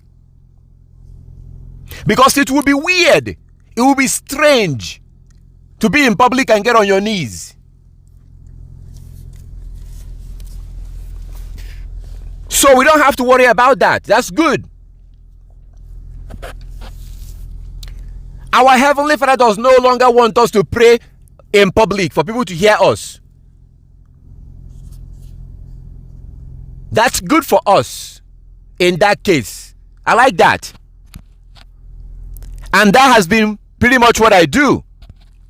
I will be driving and then it's like midday. If it's midday, I will stop or something. Or if wherever I am, I will go to a private place and I will get on my knees and pray to my Heavenly Father in secret. And I will never let you hear what I'm saying. You have no business hearing me. It's none of your business hearing what I'm discussing with my Heavenly Father.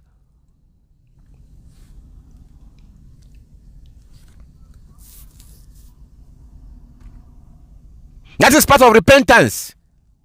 If you do not do this, you are going against the Most High. Because this is something that came from Christ.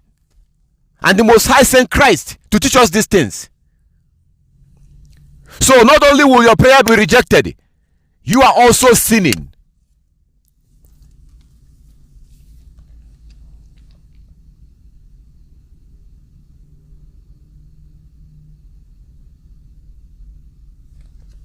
Let's go back to Matthew chapter 6.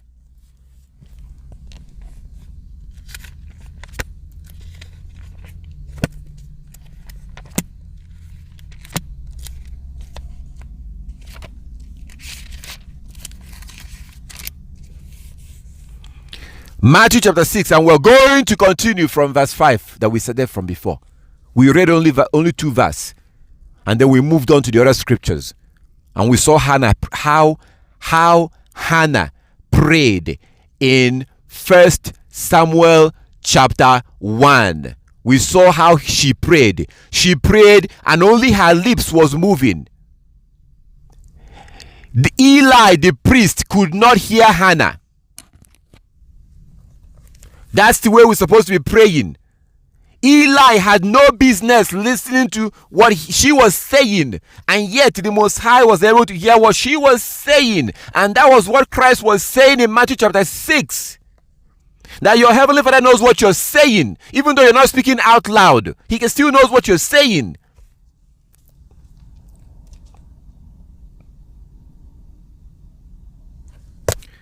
Back to Matthew chapter 6. From verse 5.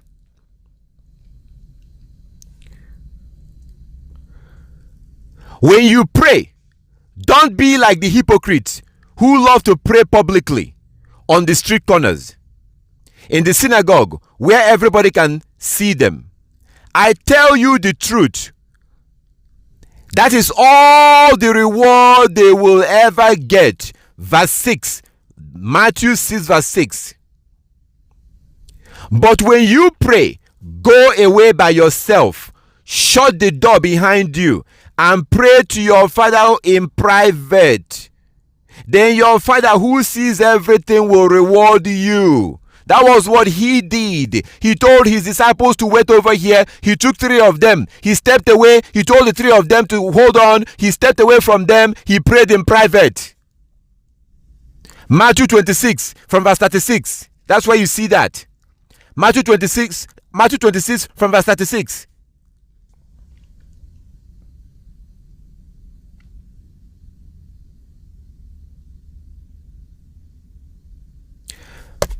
Let's continue. Verse 7. We're going into a different topic right now. Verse 7. Verse 7. Verse 7. Matthew chapter 6 verse 7.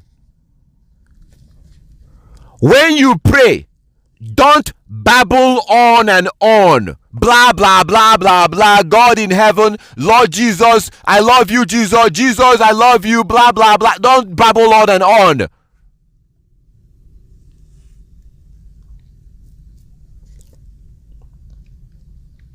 Matthew chapter 6 from verse 7. When you pray, don't babble on and on as people of other religion do. Or as it says in King James, when ye pray, use not vain repetitions, vain repetitions, vain repetitions, as the heathen do. As the heathen do.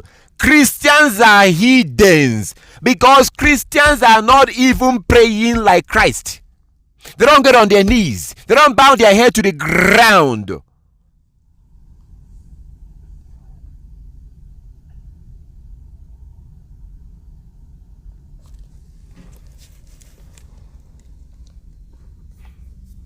You know what's really interesting? What's very interesting is that you would have expected people that claim that the laws are done away with. People that claim that the laws are done away with, that they claim that they live in the New Testament. Wouldn't you expect them to at least be acting like Christ? Wouldn't you expect them to at least looking like Christ and praying like Christ? That's what you would expect. They don't follow the law. They don't follow Christ. Christians don't follow Christ. Because Christ wore fringes. Christ wore fringes.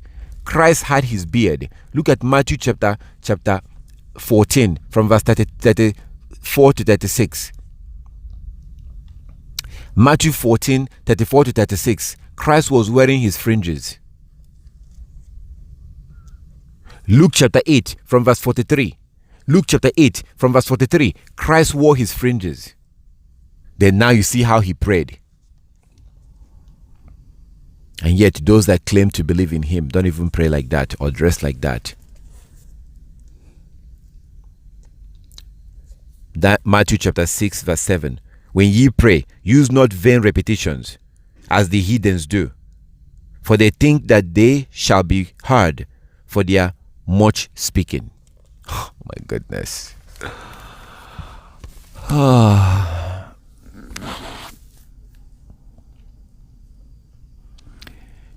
Oh my goodness. You see, we do these prayers that we do, right? You pray for 1 hour. You pray all night long. You do midnight prayer. According to Christ, your prayer will not be answered because you use so many words.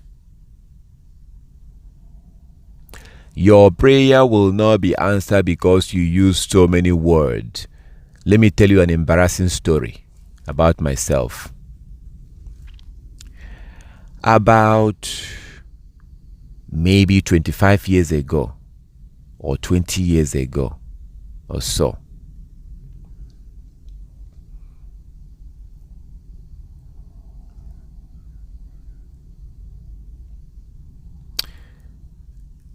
this was around, let me just say maybe between 17 and 20 years ago. There was a rifle that they were doing in my area. There was a company that had some cars, and you buy a ticket and you can win one of the cars. So they had a bunch of cars that they had, they're doing the rifle. And so I bought the ticket. I saw the advertisement on TV. I saw the information. I bought the ticket. People were buying the ticket. So as we're getting close to the drawing of the raffle, I bought the raffle ticket. As we're getting close to the drawing, before I went there on the day of the drawing, I took off all my clothes in my room. I was in my room. I locked the door of my room and I took off all my clothes and I started praying. I was thinking that if I take off, this was years ago. I was thinking that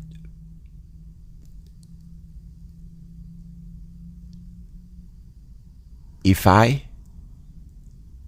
if I pray naked, the Most High will hear me. That's what I was thinking. If I pray naked, the Most High will hear me. That was my thought. You know, as they say, there's a way that seems right unto a man, but the end is destruction. But my mind tells me that if I pray naked, the Most High will hear me.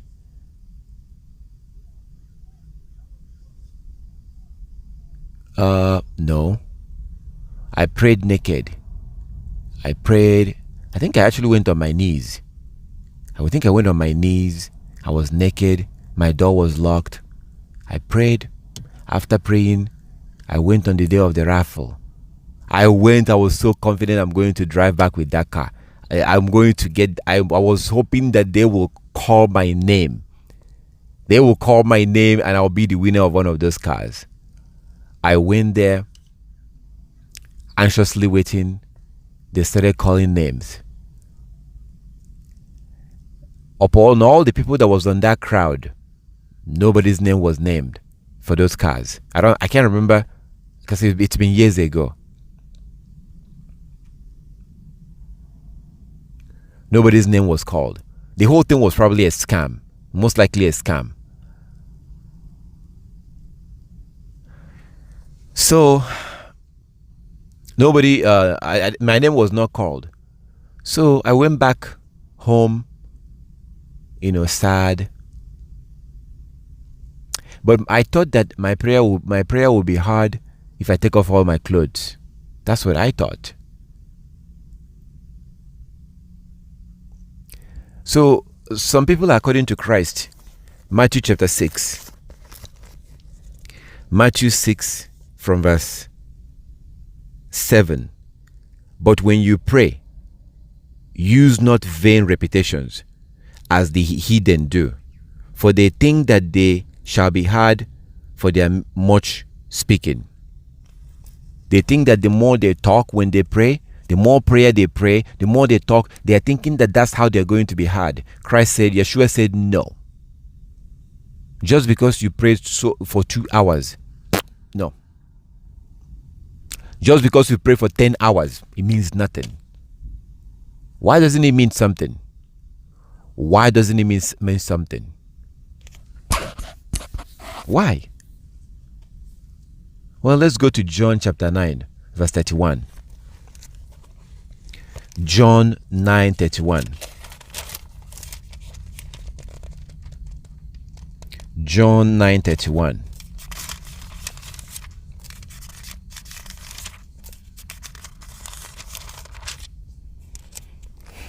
John 9:31.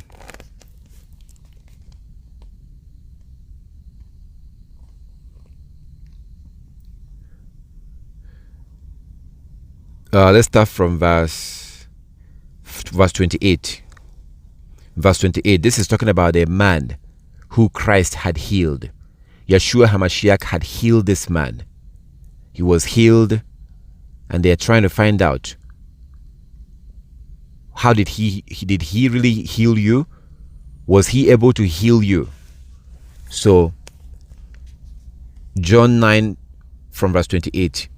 Then they rivaled him. They rivaled him and said, thou art his disciple, but we are Moses' disciples. Verse 29. We know that Elohim spoke unto Moses. As for this fellow, we don't know from whence he is. We don't know where he came from. Verse 30. Verse 30. Verse 30. The man. Okay, sorry about that. Sorry about that, my brothers. Okay, so verse 30. Let's continue from verse 30. I was just trying to block out noise. There's some noise. So verse 30. The man answered and said unto them, why here is a marvelous thing, that ye, know from whence he is, and yet he had opened my eyes. Verse 31. Now we know that Elohim heareth not sinners. But if a man is a worshipper, if a man be a worshipper of Elohim and does his will, he heareth him. So he's telling them that we know that the Most High does not hear sinners. He doesn't hear the prayer of sinners.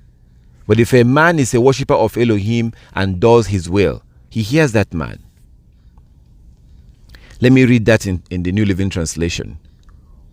Why that's, let's start from verse 28.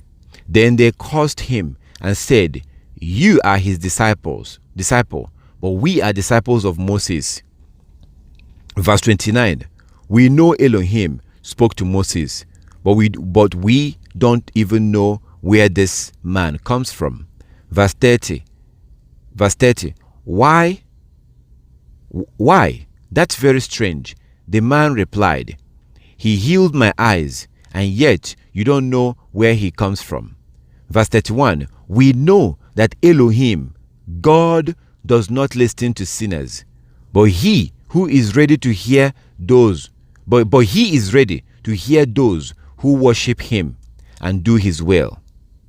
So this is telling us here that the Most High does not hear sinners. He doesn't hear people who are breaking his law. Let's go to Proverbs 28 verse 9. Proverbs 28 verse 9. Proverbs 28 verse 9.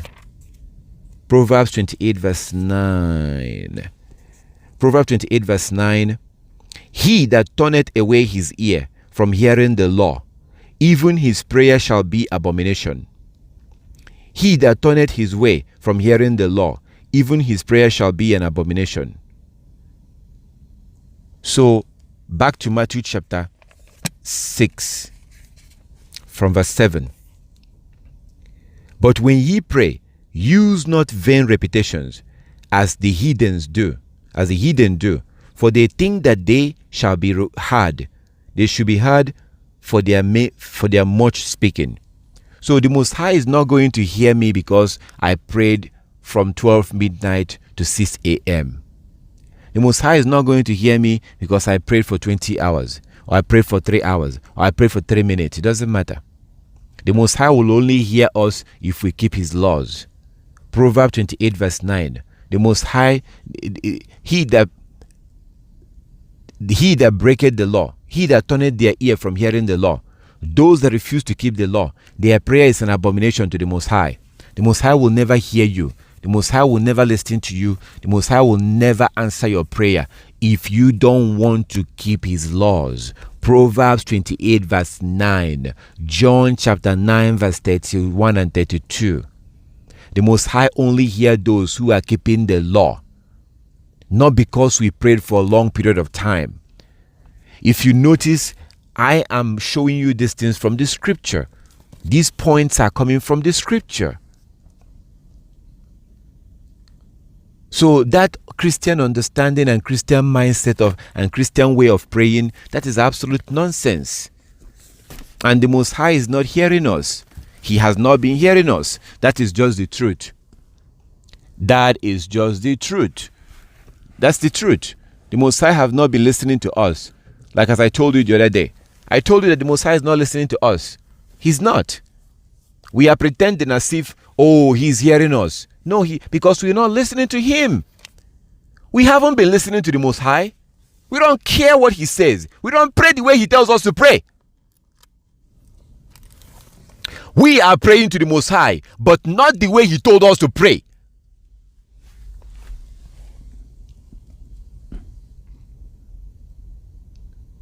We're praying to him, but we ignore the way he told us to pray. What kind of strange thing is this? This is strange.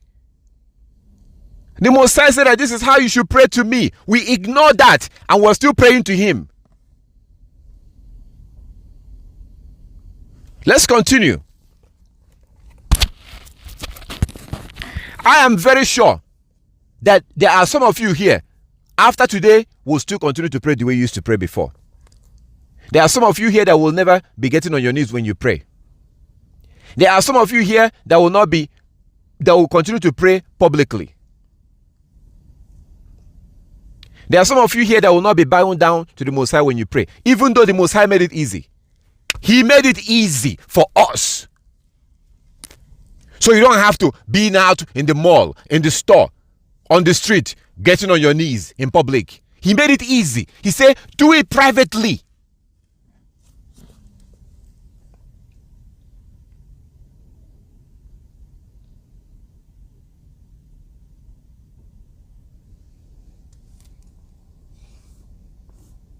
We are so stiff-necked. We are so stubborn that after all this scripture that you've seen today, you are still going to continue to sit down when you pray. You are still going to continue to pray when you're on your monthly period. You are still going to go pray when sperm comes out of your body. You are still not going to go to a private place, go to your closet, go inside your house, get on your knees and bow down to the Most High. You are still not going to do it. That's how wicked we are. But then we open our mouth, oh, we love Yah, oh, hallelujah, we love Yah. And yet we can't even pray the way He wants us to pray.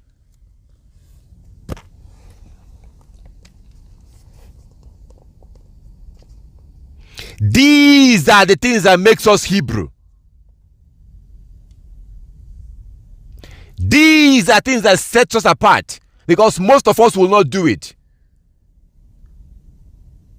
These are practical things that makes you a Hebrew. By doing these things, it sets you apart, like Daniel 6 and 10. Like Solomon, 2 Chronicles chapter 6. Like Hannah, 1 Samuel chapter 1. Like Christ, Matthew chapter 26 from verse 36.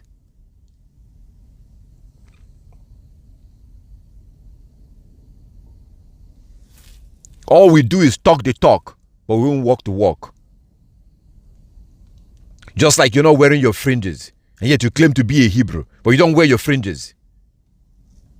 You claim to be a Hebrew, but you don't dress like the Hebrews. This is so strange. It's just all waste of time. It's a waste of time in the sense that you're wasting your time. If you don't want to be a Hebrew, don't be anything. Nobody is forcing you to do anything. If you don't want to do it, don't do it. If you want to do it, you have to do the whole thing. There's a particular way that Hebrew people were praying. Hebrew people prayed a particular way. They prayed in a particular way. We cannot be praying like the heathen. What Christ was talking about here is how the heathens pray. And we learn it from them. But what Christ is saying here makes sense. What Christ, Yeshua HaMashiach, was telling us here makes a lot of sense. Why would I want you to hear me when I pray? It's none of your business. Why should I hear you when you pray? It's none of my business. Let's continue and see what He told us to say when we pray. Starting from verse 7. Matthew chapter 6 from verse 7.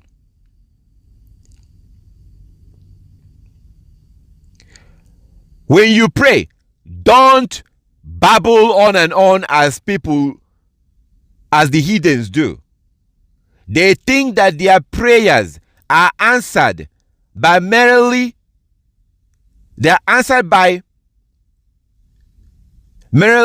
repeating their words again and again.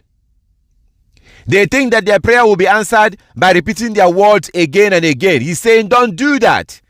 When you pray, do not repeat yourself. And then He goes on to tell us how to pray. Matthew chapter 6 from verse 10. This is one of the most important information you will ever hear as a Hebrew. What we are doing today is one of the most important information you will ever hear as a Hebrew.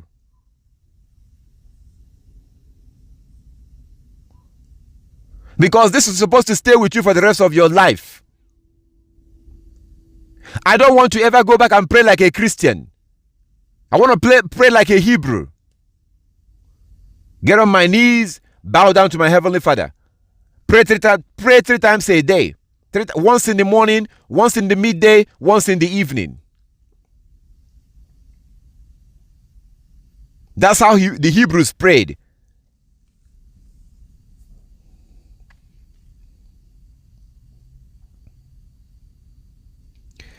Matthew 6:7. When you pray, don't babble on and on as the heathens do.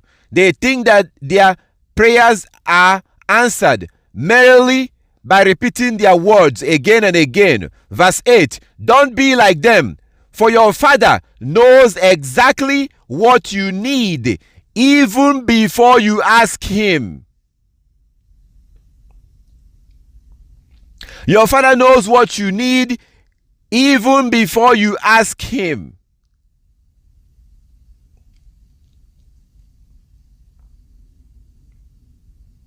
Verse 9. Pray like this: Our Father in heaven, may your name be honored.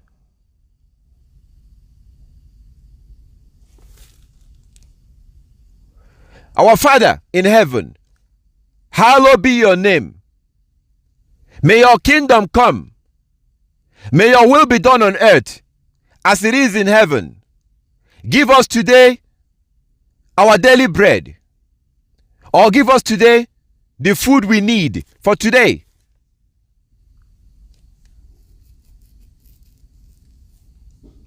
And forgive us our sins, as we have forgiven those who sin against us.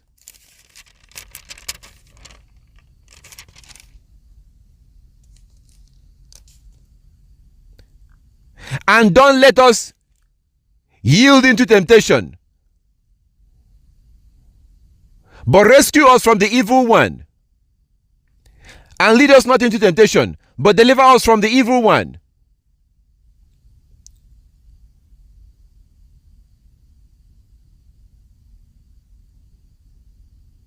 For thine is the kingdom, and the power, and the glory, forever.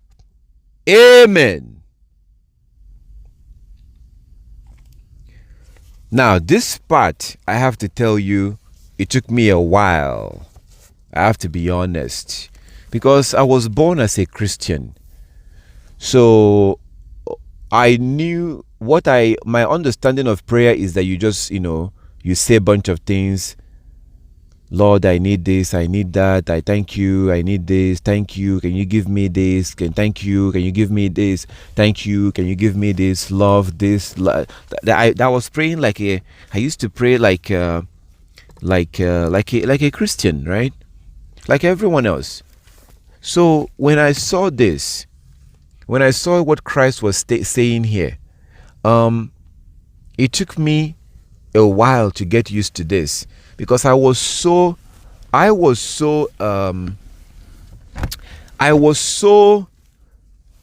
used to praying and saying my own words. I was so used to using my own words when I pray. I was so used to repeating my own words, telling God exactly what I want. This is what I want. I want this. I want that. I ask this. I request this. I ask this. I was so used to that. So when I saw Matthew chapter 6, what Christ was telling us here on how to pray, wow, it was so different from how I used to pray. And I was thinking to myself, it's like you have this thought. It's almost like this is not what I want to do. Like, this is not how I want to pray. I want to say what I want to say. I want to use my own words. I want to say exactly what I want. This was so challenging for me, I'm telling you. It was like I was thinking, that like it took me a while. Let me put it this way. I will cancel everything I just said now. Let me cancel everything. I will just put it this way. Let me just say this. I will say that it took me a while. It took me a while to get used to praying like this, because I wasn't used to praying like this. It was so new. It was so foreign. I was so used to making my own request and just saying things and just repeating things or saying things, So so yeah, it wasn't, it wasn't like it wasn't that it definitely took some time. It took some time for me to get used to praying like this. It took some time. But one of the things that really made it easy for me is because of what Christ Yeshua HaMashiach said here. Because of what he said. So that helped to make it easy for me. So he said this. Look at what he said. So he said in Matthew chapter 6. He said in verse 8, don't be like them, for your Father knows exactly what you need even before you ask him. Pray like this. So it was actually verse 8 that make it easy for me. Because according to Yeshua HaMashiach, Christ, according to our Savior, he said that the Most High knows what I need even before I ask him. And that makes sense. So what I decided to, when I was thinking about this, I was thinking to myself, if I refuse to pray like this, this is actually insulting to the Most High. If I don't pray like this, if I refuse to pray like this, that means that what I'm doing, what I will be doing, I'm limiting the Most High. I am limiting the Most High. If I insist that I must tell him what I need and what he must do for me, if I insist that I must say things with my own words and pray my own way, that means that I am actually saying that the Most High is not capable of knowing what's in my heart. And it was verse 8. Matthew chapter 6 verse 8 is one that made it easy for me. Matthew chapter 6 verse 8 made it easy. Because Christ Yeshua said that he knows what you need even before you ask him. So that made it easy for me. I was like, okay, yes, it's true. He knows what's in my heart. So why do I have to say anything? And besides, just because I've said something doesn't mean that he's going to hear me. Just because I said something doesn't mean he's going to answer me. Yeah, and that's true too. That is so true. Just because I said so many words doesn't mean that Christ, like the Most High, is going to hear me. So what I decided and what I came back to was that, you know what? It's actually better to just pray the way I was told to pray. Just pray that way. Because the Most High knows what's in my heart. Even before I ask. I believe that. I truly do believe that. I honestly do believe that the Most High knows what I need even before I ask him.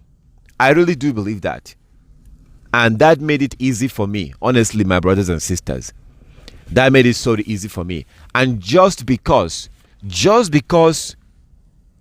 I say, I thank you, yeah, or I need this, I need that, can you do this for me? Just because I say that doesn't mean that he's going to hear me either. So this accepting to pray like this,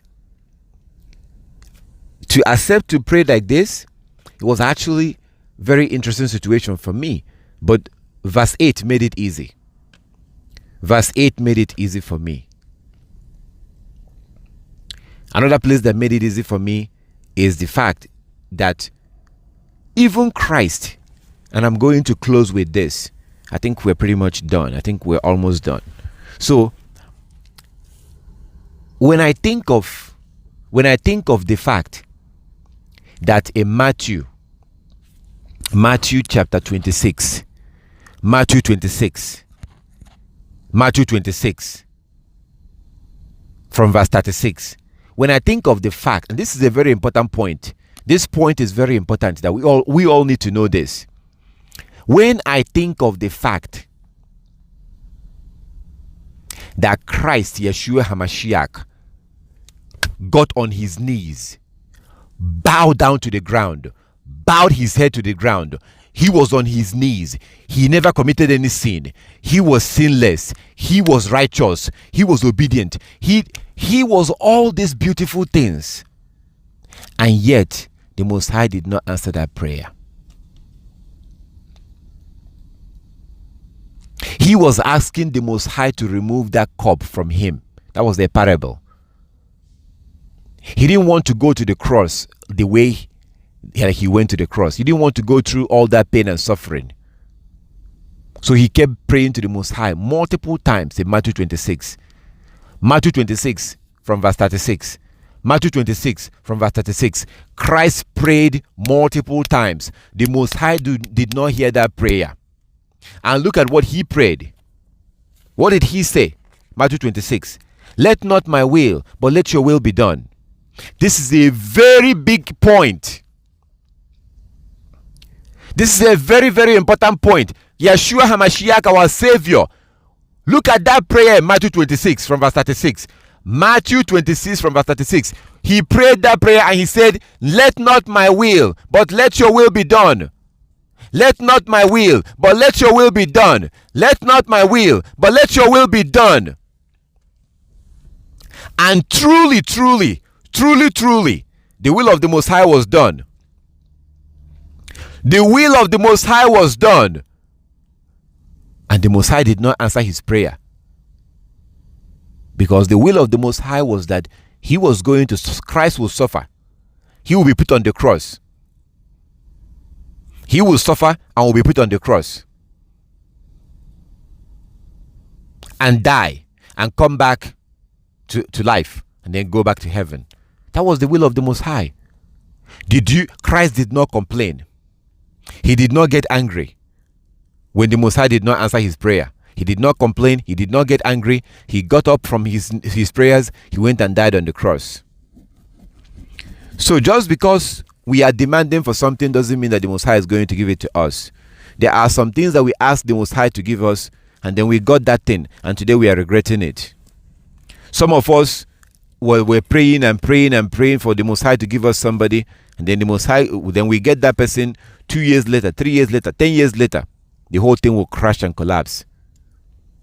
So there are things that we may be seeking to get, but for our Heavenly Father, we don't need that thing. We think that we need it. We think that we need it. We want to have it. We're praying to have it.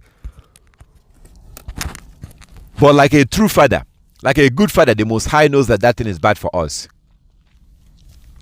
So when we get on our knees to pray, always, always, always, we should know and accept and believe that no matter the situation, no matter the circumstances, let his will be done. And we have to believe this genuinely. Father, not my will, but let your will be done. My Father, not my will, but let your will be done. That was Christ's attitude.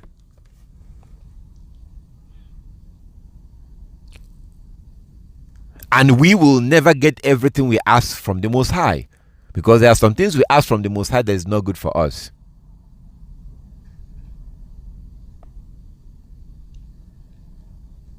There are some things that we ask the Most High to do for us, to give us, that is very bad for us. And at that time, we don't even know it. So, let your will be done was a very important part of Christ's prayer. We don't have to say it, but we should believe it and we should keep it in mind. That at the end of the day, his will is what shall be done. We should just look forward to his will. Let your will be done. This is what I would like, but let your will be done. That should be our attitude. That was Christ's attitude. Matthew 26 from verse 36. That was Christ's attitude. Father, I would like this to happen, but let not my will, let your will be done. And when the Most High did not answer that prayer, Christ did not get angry. Christ did not run away and throw away his faith.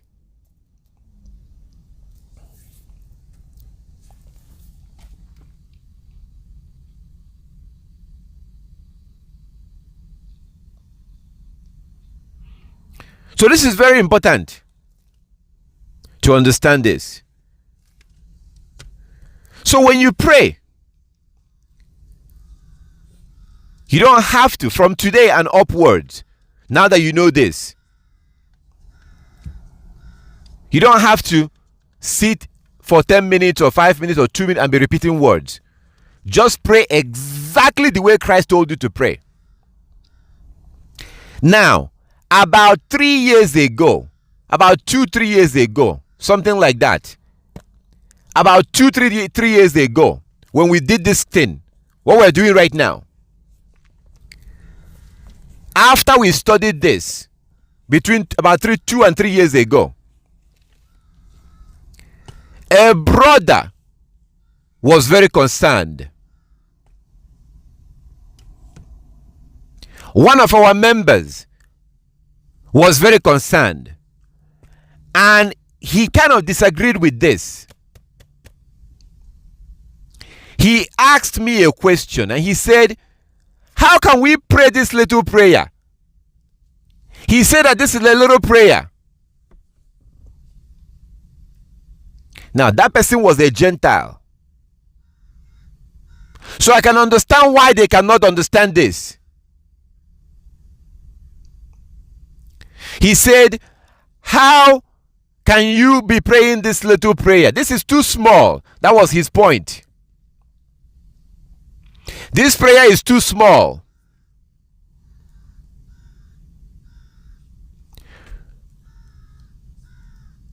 It doesn't matter. This is the way that the Most High God wants us to pray. It doesn't matter if it's only 2 words.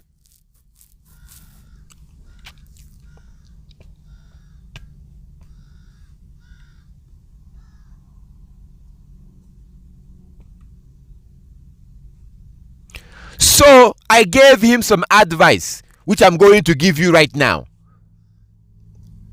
Because I know exactly what's going to happen today. Some of you are going to listen to this and you're going to ignore it. And you will continue to pray the way you used to pray. You continue to sit down while you pray. You continue to pray while you're unclean. And you will continue to say whatever you want to say when you pray. I know that some of you are going to do that. I know that. Some of you will not listen to this. Some of you will continue to pray the way that you have been praying. That's your business. Do whatever you want to do. That's your business. But there are some of you who will begin to think about this. Who will look at all these Bible verses. Matthew chapter 6 from verse 5. 1 Samuel chapter 1 with Hannah praying at the temple. 2 Chronicles chapter 6 with King Solomon getting on his knees, spreading out his hands.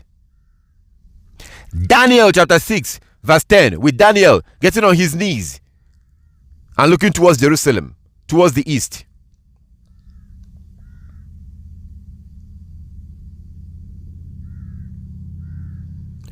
So I know that some of you are going to ignore this. Some of you are going to be thinking, wow, wow, this is going to be new to me. How do I do this? And before you know it, you get on your knees. Within less than 1 minute, you're up. And that is not something that you're used to. You're used to praying and praying and praying and praying and praying for long. You're so used to that. You're used to praying for a long period of time. So this is very strange to you. This seems very strange. Wow. How can we do this? That's what you're thinking. Now let me give you some help. Let me help you, my brothers and sisters. This is how you pray. You get on your knees. This is how you must pray. This is how the Most High God wants you to pray. If you don't pray like this, you're going against His will.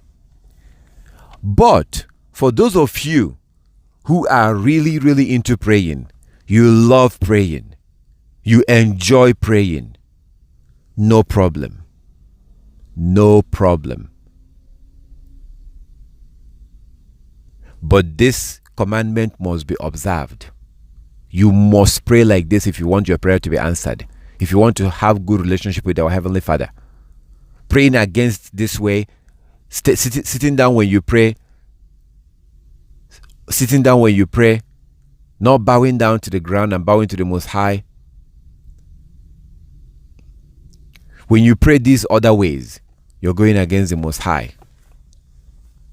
So if you are one of those people who love to pray, and this seems too small for you, no problem.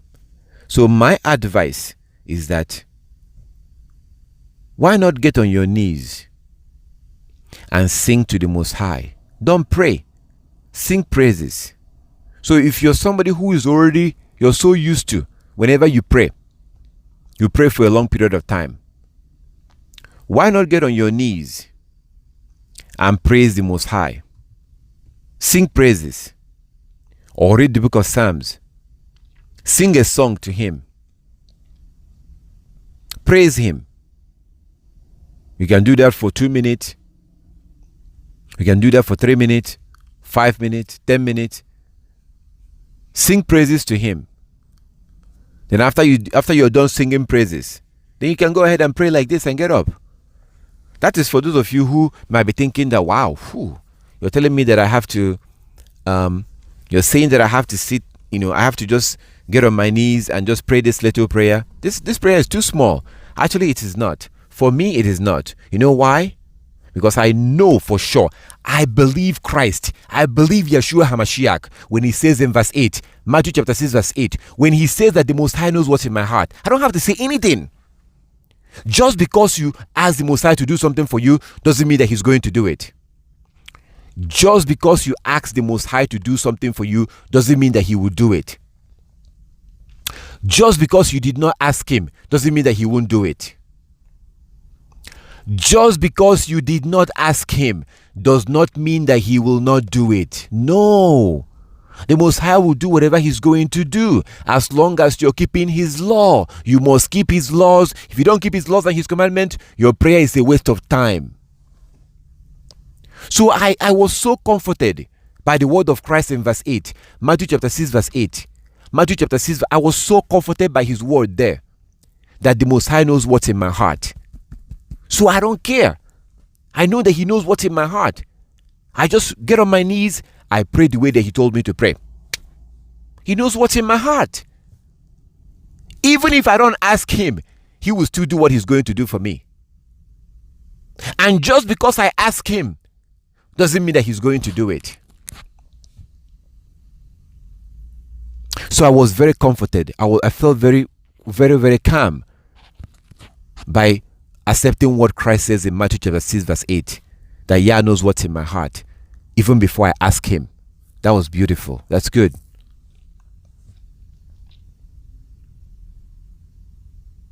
So you can get on your knee, you can do a little song, praise Him, and then pray the way He told you to pray and get up. The Most High is testing us to see those who will be obedient and do these things, and those who will be rebellious and not do them. The Most High is testing us. Our Heavenly Father is testing us. His true children will pray exactly the way they're told to pray. They will pray exactly the way they have been told to pray. That's it. They will not add anything. They will not remove anything. This is how we have been told to pray.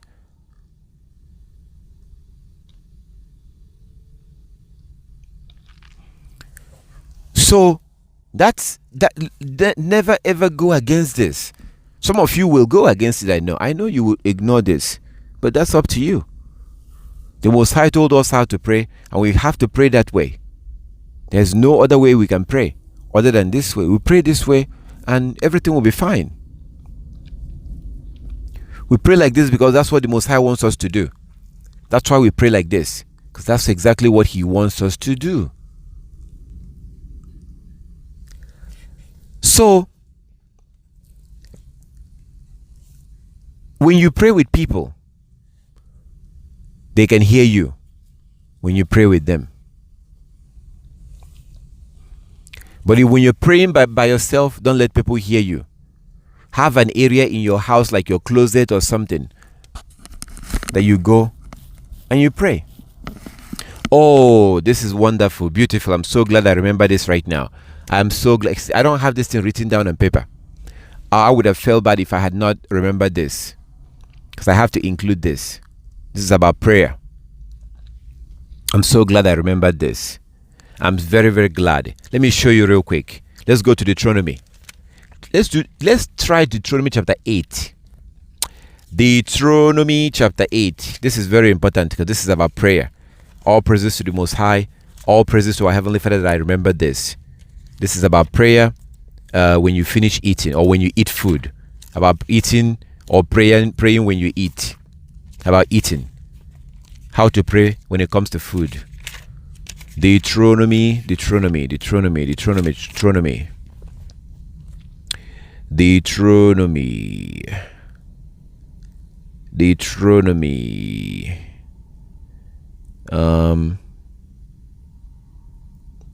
So I'm not going to read the whole chapter. We're not going to read the whole chapter. We're going to read some part of this, and I think that will be it. So this is the last part we're going to this is the last part.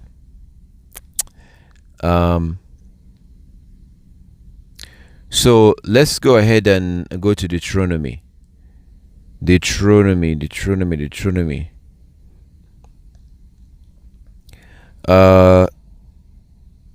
should start from verse 1 so that we can understand what the Most High is saying here. But at the same time, I don't want to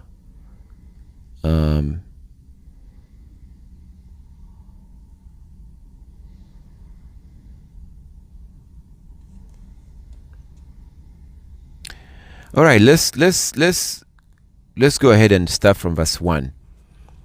Deuteronomy chapter 8 verse 1. Deuteronomy chapter 8 verse 1. Deuteronomy chapter 8 verse 1. In all the commandment which I command thee this day shall ye observe to do, that ye may live and multiply and go in and possess the land which Yahweh your Elohim swore to your fathers. And thou shalt remember all the way which Yahweh your Elohim led thee these 40 years in the wilderness, to humble thee and to prove thee, to know what was in your heart, whether thou would keep his commandment or not. Verse 3, and I will go to this translation. Verse 3. Yes, he humbled you by letting you go hungry and by feeding you with manna as food previously unknown to you and your ancestors. He did it to teach you that people do not live by bread alone, but rather we live by every word that comes from the mouth of Yah. For all these 40 years, your clothes did not wear out, and your feet did not blister or swell. Think about it. Just as a parent disciplines a child, Yahweh your Elohim disciplines you for your own good. So obey, verse 6. So obey the commands of Yahweh your Elohim by walking in his way and fearing Yahweh your Elohim and bringing you into verse 7. For Yahweh your Elohim is bringing you into a good land flowing with streams and pools of water and fountains and springs that gush out in the valley of hills.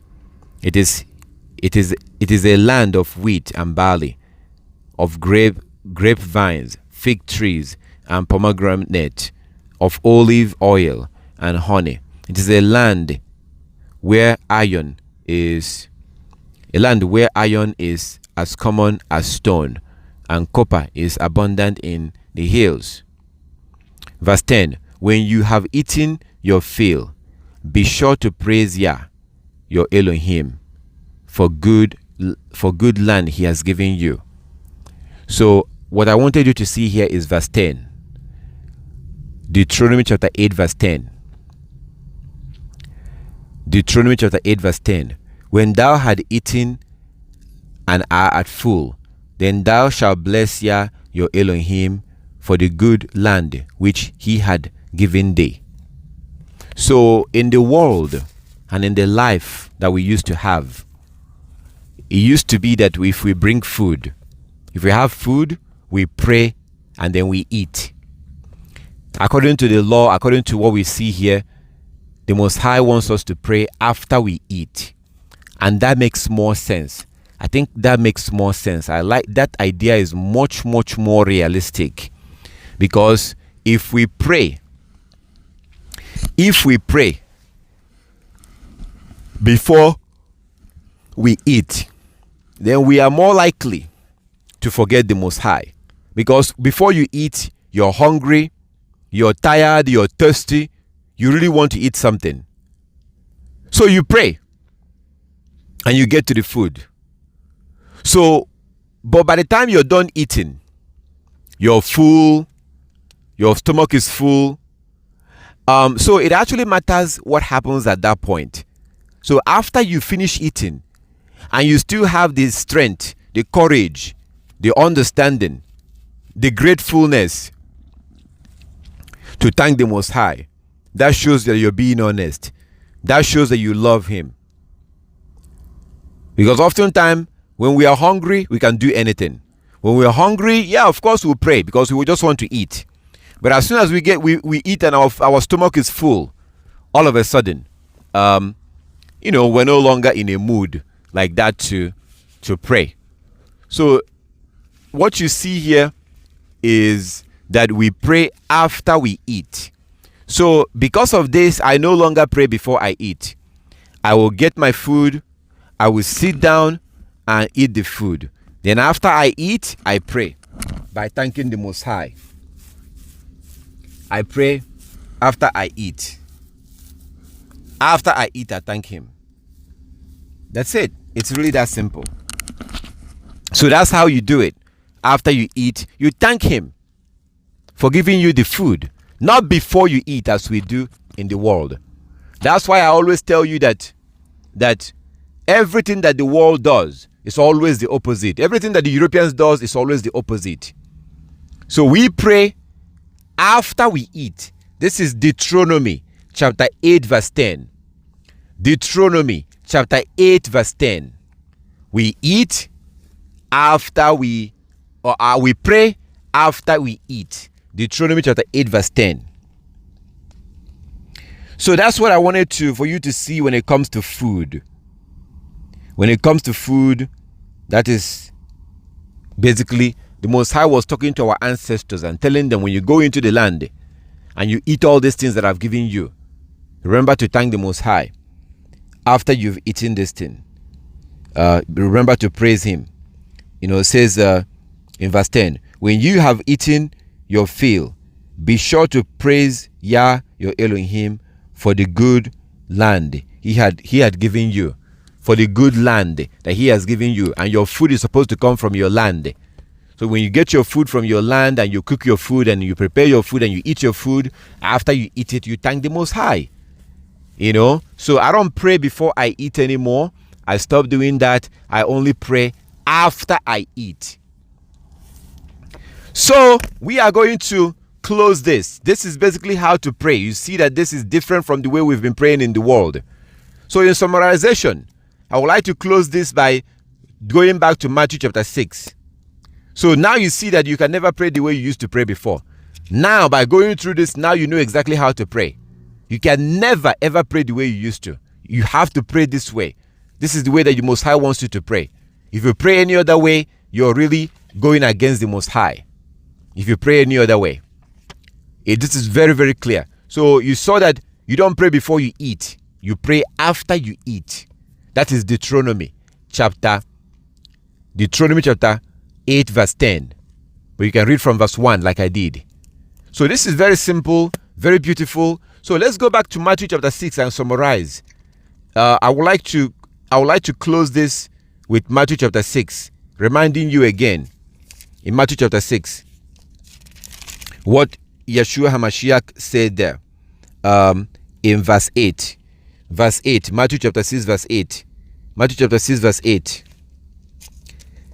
Be ye not therefore like unto them, for your Father knoweth what things ye have need of, or before you ask Him. Verse 9, Matthew chapter 6 verse 9. After this manner, therefore, pray ye. O our Father, which are in heaven, hallowed be thy name. Thy kingdom come, thy will be done on earth as it is in heaven. Give us this day our daily bread, and forgive our sins as we forgive those that sin against us. And lead us not into temptation, but deliver us from the evil one. For yours is the kingdom, and the power, and the glory, forever and ever. Amen. So that's it about prayer. This is how you pray. Like as I said, for those of you who are so into spending time in prayer, that's okay. So why not just get on your knees, praise the Most High, sing songs to Him, praise Him, and then pray. Everything you need, whatever you need, the Most High knows everything that you need. There are things that you need right now that you don't even know that you need them. There are things that I need right now. I don't even know that I need them. So does that mean that if I don't ask, I'm not going to get it? It doesn't work like that. Christ was right. Our Savior Christ was telling the truth in Matthew chapter 6 verse 8. He was telling the truth. Our Heavenly Father is all-knowing, all-knowledgeable, all-knowing, all-powerful God. He knows what's in our heart. All we have to do is just keep the commandment. Proverbs 28 verse 9. Keep the commandment and He will hear you. You have to start keeping the commandment. If that thing that you're asking for, it is His will, He will do it. So sometimes I desire something. Let me tell you what I do sometimes. Say for example, I would like something to happen. I don't have to say anything. I just begin to think about it in my heart. When I pray, I'm thinking about it because the Most High knows what's in my heart. He knows what I need even before I ask Him. I don't want to disobey the Most High and go against Him by sitting down while I'm praying. I'm not supposed to sit down when I pray. I'm supposed to get on my knees and bow down. I don't want to offend the Most High by not doing things praying the way He told me to pray. He knows what's in my heart and I know that. And if it is His will, He will do it. If it is not His will, He will not do it. So I pray 3 times a day, and I will encourage you to pray 3 times a day. I meditate in the book of the law. I open the book of the law. I read it once a day and then once at night. I will encourage you to do the same.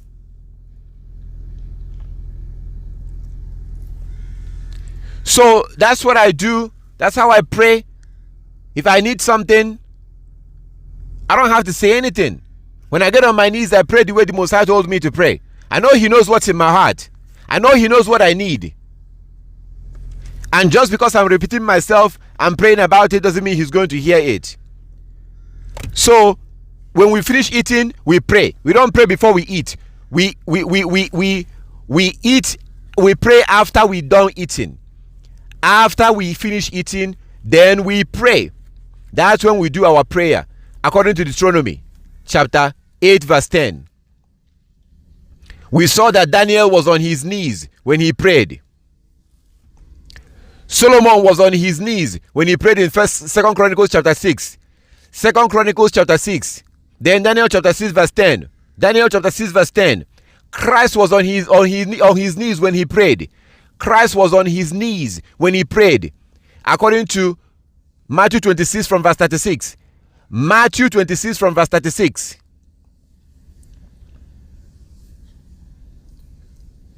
So never ever repeat your own words again. Yah knows what's in your heart. Just pray the way He wants us to pray. The Most High is testing us. I thank our Heavenly Father for everything. And also remember not to pray when you're on your monthly period or when you are unclean. Don't pray until you become clean again. I thank the Most High for everything, for opening our eyes and allowing us to understand these things. I'm very grateful because this is our heritage. I'm glad that we no longer have to. Now we know how to pray like Hebrews and not pray like the heathens, the Europeans. We don't pray like them. We pray like Hebrews. We get on our knees. We bow down to the ground. And women, make sure you're wearing your veil. Make sure you wear your veil when you pray. Make sure you're not on your monthly period. If you are, don't pray. Wait until after your monthly period, then you can pray. After your monthly period, then you can pray. So all praises to our Heavenly Father for everything, for His love and His kindness. Remember, above all, at the end of the day, it comes down back to the law. It's all about the law. Because if you don't keep the law, according to Proverbs 28 verse 9, if you don't keep the law, you can pray from morning till night. You can pray however long you want. The Most High will never hear you because you're ignoring His law. You must keep the law to be able for your prayer to be answered. That is Proverbs 28 verse 9. Book of Proverbs 28 verse 9. And also John chapter 9 verse 31 and 32. John 9 31 and 32. All praises to our Heavenly Father. We must keep the laws and the commandments, otherwise the Most High will not hear us. I thank the Most High for His love and His kindness, His mercy, His protection and His guidance, for everything. All glory to Him. Let's get back to that law and keep the laws and the commandments, and then pray and let His will be done. Let His will be done in our life. When we ask for something, when we desire something, we wish for that thing, but we also hope and think, let His will be done on this particular issue. So all praises to our Heavenly Father. I thank the Most High for His love and His kindness.